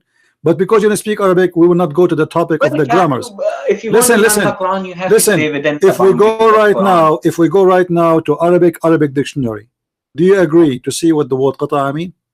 No, the word qata means just putting a cut on the hand and that's it. Do you agree to go to Arabic dictionary? No, I do not believe in the dictionary. Why you don't believe? I believe in the Quran alone. And the Quran says cut the hands. Okay, hold on. How you know that here he meant just to make a cut in their hand, not to cut their hands? How you know? Qata is there and it's same. Where it says that? How you know it doesn't mean cut them off? How you know? It doesn't cut them off. Okay, how here in the verse before you said and you agreed that here when it says qata tuqatta'u aydihim, you agreed that it means to cut their hands and legs off. You agreed, but you said this is about war. How you agreed with this if this is the same sentence, the same word tuqatta'u aydihum wa arjuluhum? How come here you agreed it's mean to cut off their hands and their legs, but there the same word, it's the same word. There you say it doesn't say to cut their hands, it says to make cut in their hands. It's the same word. This word does not mean chop off their hands. My friend, how come? Okay, just three verses before you agreed with it, it's mean to cut off their hands. It's the same sentence, the same word, and the same chapter, and both of them actually speaking about theft, because this is here is about a bunch of guys. They run away with the camels, and supposedly they steal some camel, and then they one of them he killed the shepherd. Muhammad, he brought them, he put nails in their eyes, he crucified them, he cut their hands, he cut their feet, and he made them die slowly in torture way. This is how disgusting your prophet is. The verse there speaking, repeating the same thing again, making it more clear that the one who do a theft, you cut his hand, and there is not a single Muslim in the world don't agree with me. So what kind of a Muslim you are? Where you get? Okay, let me ask you. Who is the scholar? Listen. Like Taslimu. My friend. Who is the scholar? You're a scholar who gave you this meaning. Is that your invention or a scholar teaching? Well, that's how the Quran speaks. No. Don't tell me this is how it's called. I'm asking you, did you learn this from somebody or this is your invention? No, it's not my invention. So who is the one? Okay, who is the one who taught you this? That this does not mean cut hands. Well, after looking at all these verses, this is the conclusion we came to. You just said it's not your invention. So you learned from somebody. It's not my invention. Okay, so who is the one who taught you that? Who is the one? For meanings within the Quran. So are you okay? Let us make it clear. Are you saying you are the only Muslim in the world believe that this is not about cutting hands, or there is a scholars believe in that? There are other people as well. Scholars. There is any scholars? Well, I don't know if they call themselves. So there's no scholars. There are just a bunch of Abduls like you come with their own fictions. A guy who calls himself a scholar is a scholar. So you are just an Abdul coming with your own fiction and own meaning out of all the Muslims, and you want us to. That's fine. Okay, whatever you say. All right, my friend. Well, thank you for being here, Mr. Fuad. Yeah, thank you. I hope that's you have a good time with us, and I hope you learn something good. But take my advice. Muhammad is a false prophet, and God do not promise you endless penis or big balls or women waiting for you and their legs is up making a victory sign for your majesty. God, my friend, is not a pimp from Las Vegas. God don't teach to beat the wife. God don't teach how to have sex with the children. God don't teach evil. God don't say, as you said, that he will mislead you in his book. Never. There is no way that God will send us a book to mislead us, otherwise he is the devil. Your God is the devil. This is why we see in the Quran chapter 5 verse number 14, it says that Allah will spread hate and enmity between the Christians until the judgment day. Your God, he target us for a very simple reason, for we are the true people. And this is why Ad-Dajjal, who is the Muslim belief, he is the Antichrist. He is the Antichrist. There's no Dajjal in Quran, by This the is way. no, there is. Are you sure? Yeah, show me. Oh boy. I mean, I'll be thankful if you can. Okay, hold on. So you are just saying there's no Dajjal, right?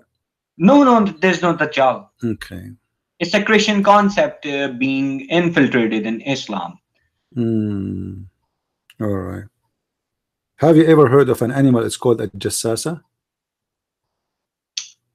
There's an animal mentioned in the Quran, but that animal will speak on behalf of Allah. Daba, it's called. Okay, this animal is what? No one really knows. What this animal? So this animal will speak behalf of Allah, right? On behalf of Allah. Okay, that means she is a prophet. No, not prophet. So what? He will inform them so of how that an animal has denied the verses of Allah. Hold on. How an animal will speak in the name of Allah, or will speak in what you said? Speak what? Will speak for Allah and inform people that they have been rejectors towards the verses of Allah. Okay, is that a cartoon or this is real? Pardon? Is that a cartoon that there's an animal will come from the ground and he is going to teach us about God? Well, Allah can make anything Allah wants. I mean, what can I say? What sort of animal? Okay, what is the point? What is the point of this animal who is going to come and speak to us about God? Is that animal is a Muslim?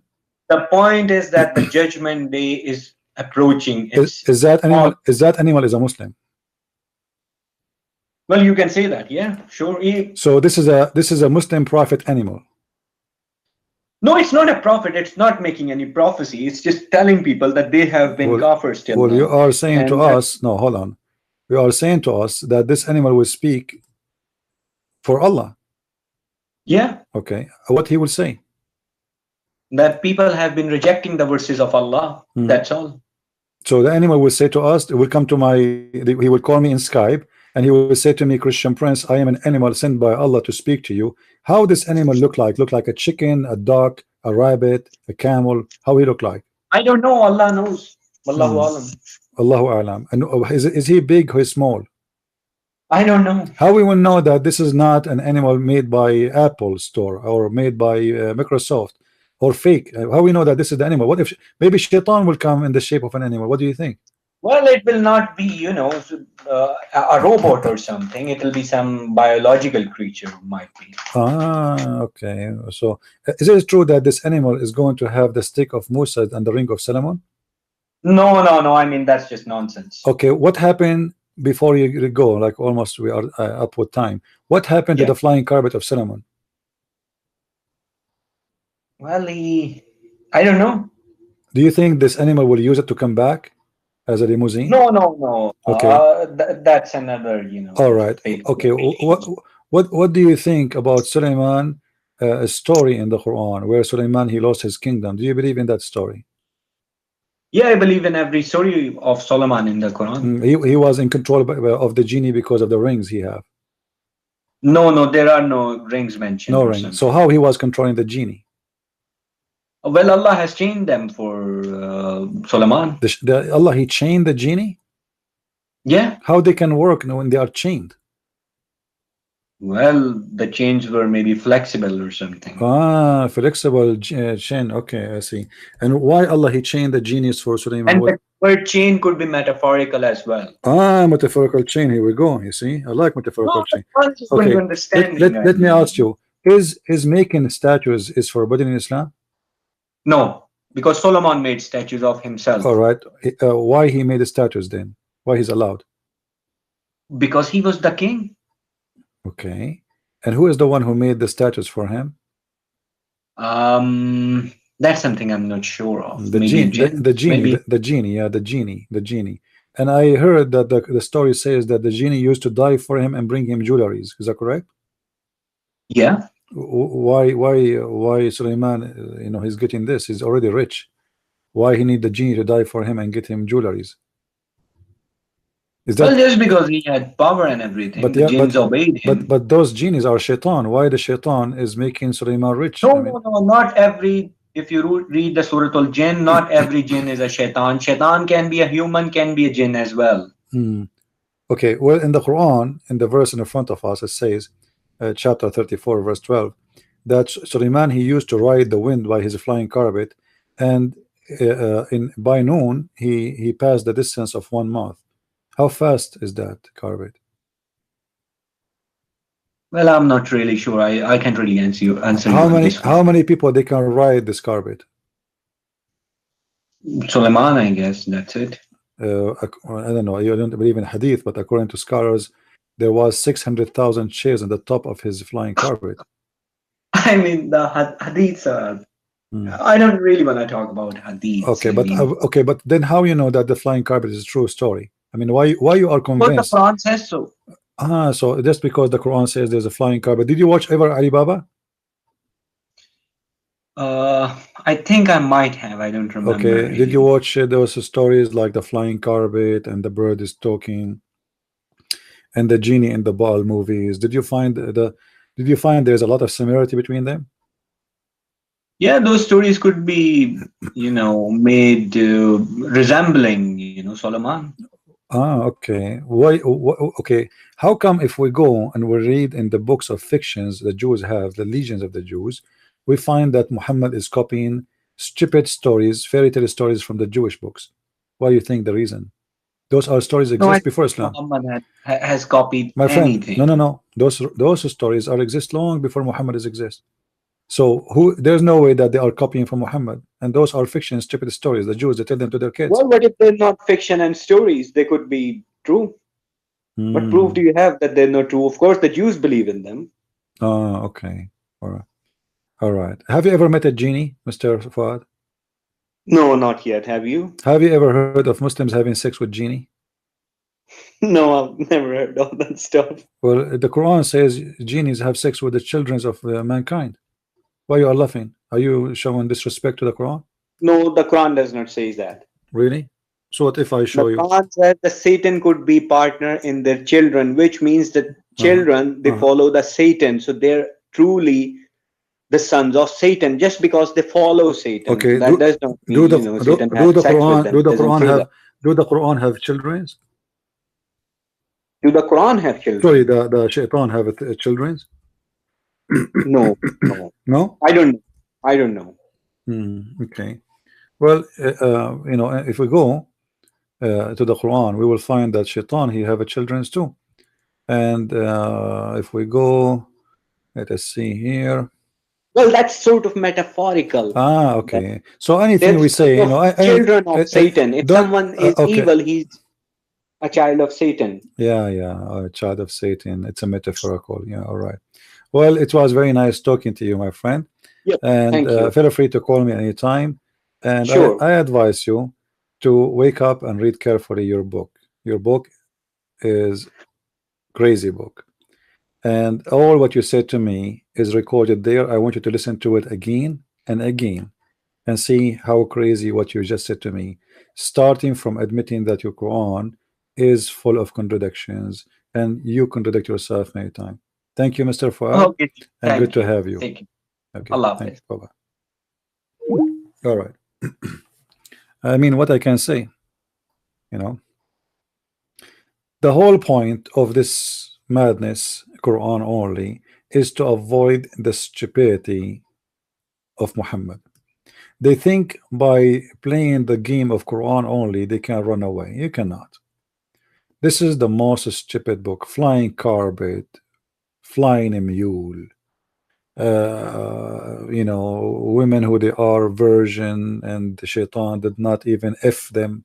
I forgot to ask him about this. Too bad. Call me Fuad if you're still there. Have you ever heard of Shaitan want to sleep with women? I mean, come on. But they thought if they say and if they claim that we don't believe in the hadith, they can escape the shames or the shame of Muhammad's stories. This is the whole idea. Muhammad is a person, the more he talk, the more he do poo-poo, and the more he smell bad. So to avoid the bad smell, we will say, oh, we don't believe in it. This is a stupid story. This is fabricated story. But the Quran itself is collected in the same way the Hadith is collected. The Quran itself is a book of Hadith anyway. The Quran itself is a book of fictions full of stupid stories. So they try to avoid the stupidity of Muhammad by making it contained in the stupidity of what it's called Allah, Aka Muhammad. But the fact, he cannot escape it. This is extremely stupid book. And I advise people to watch this conversation between me and Mr. Fuad again and learn from it. See how Muslims try to escape, but it doesn't work. He admitted loud and clear that his God is a deceiver. He admitted that the book, which is the Quran, is a book made to deceive and to guide. And there is no way the same book is the book of guidance and the same book is the book of the deceiving.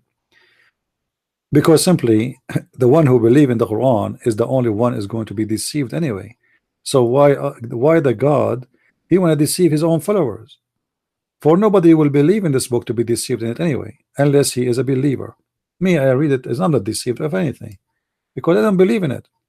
In order to make me deceived, you have to make me believe first. Otherwise, if I don't believe, nothing will happen to me. I'm not a believer in it anyway. If somebody told me that there's a flying carpet and I don't believe in flying carpet, it's me, you did not deceive me. But the second you made me believe in the flying carpet, obviously that is a deception. For those who they are first time here, feel free to subscribe to our channel. We have almost live debate every day, and we invite all the Muslims to call us from everywhere in the world. If there is any Muslim right now is listening and he would like to call me and to correct his brother or to correct me, feel free. Our name there to call me in Skype is Debate TV, and you do not need even to add me. Just find the name and give me a call.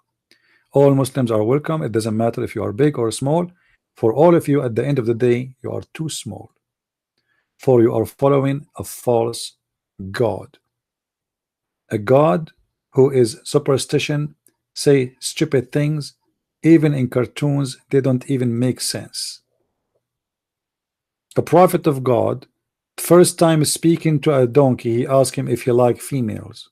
I mean, how crazy that is.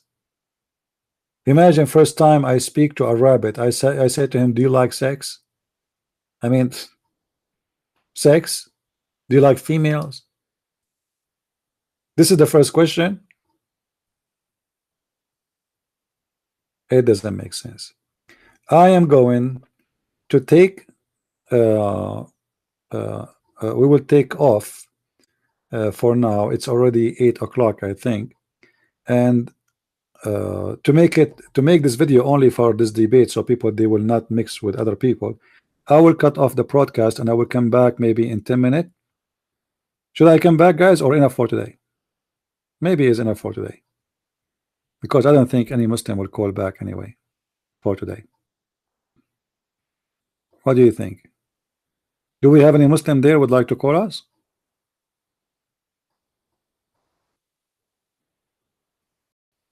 All right, I'm going to cut off here to keep this video for those who download just for the debate, starting from the beginning. And remember, by the way, YouTube is taking long to load the video, so it might take you 2 days before you be able to see it from all the way from the beginning. I don't know why, what's wrong with YouTube, but this is what's happening.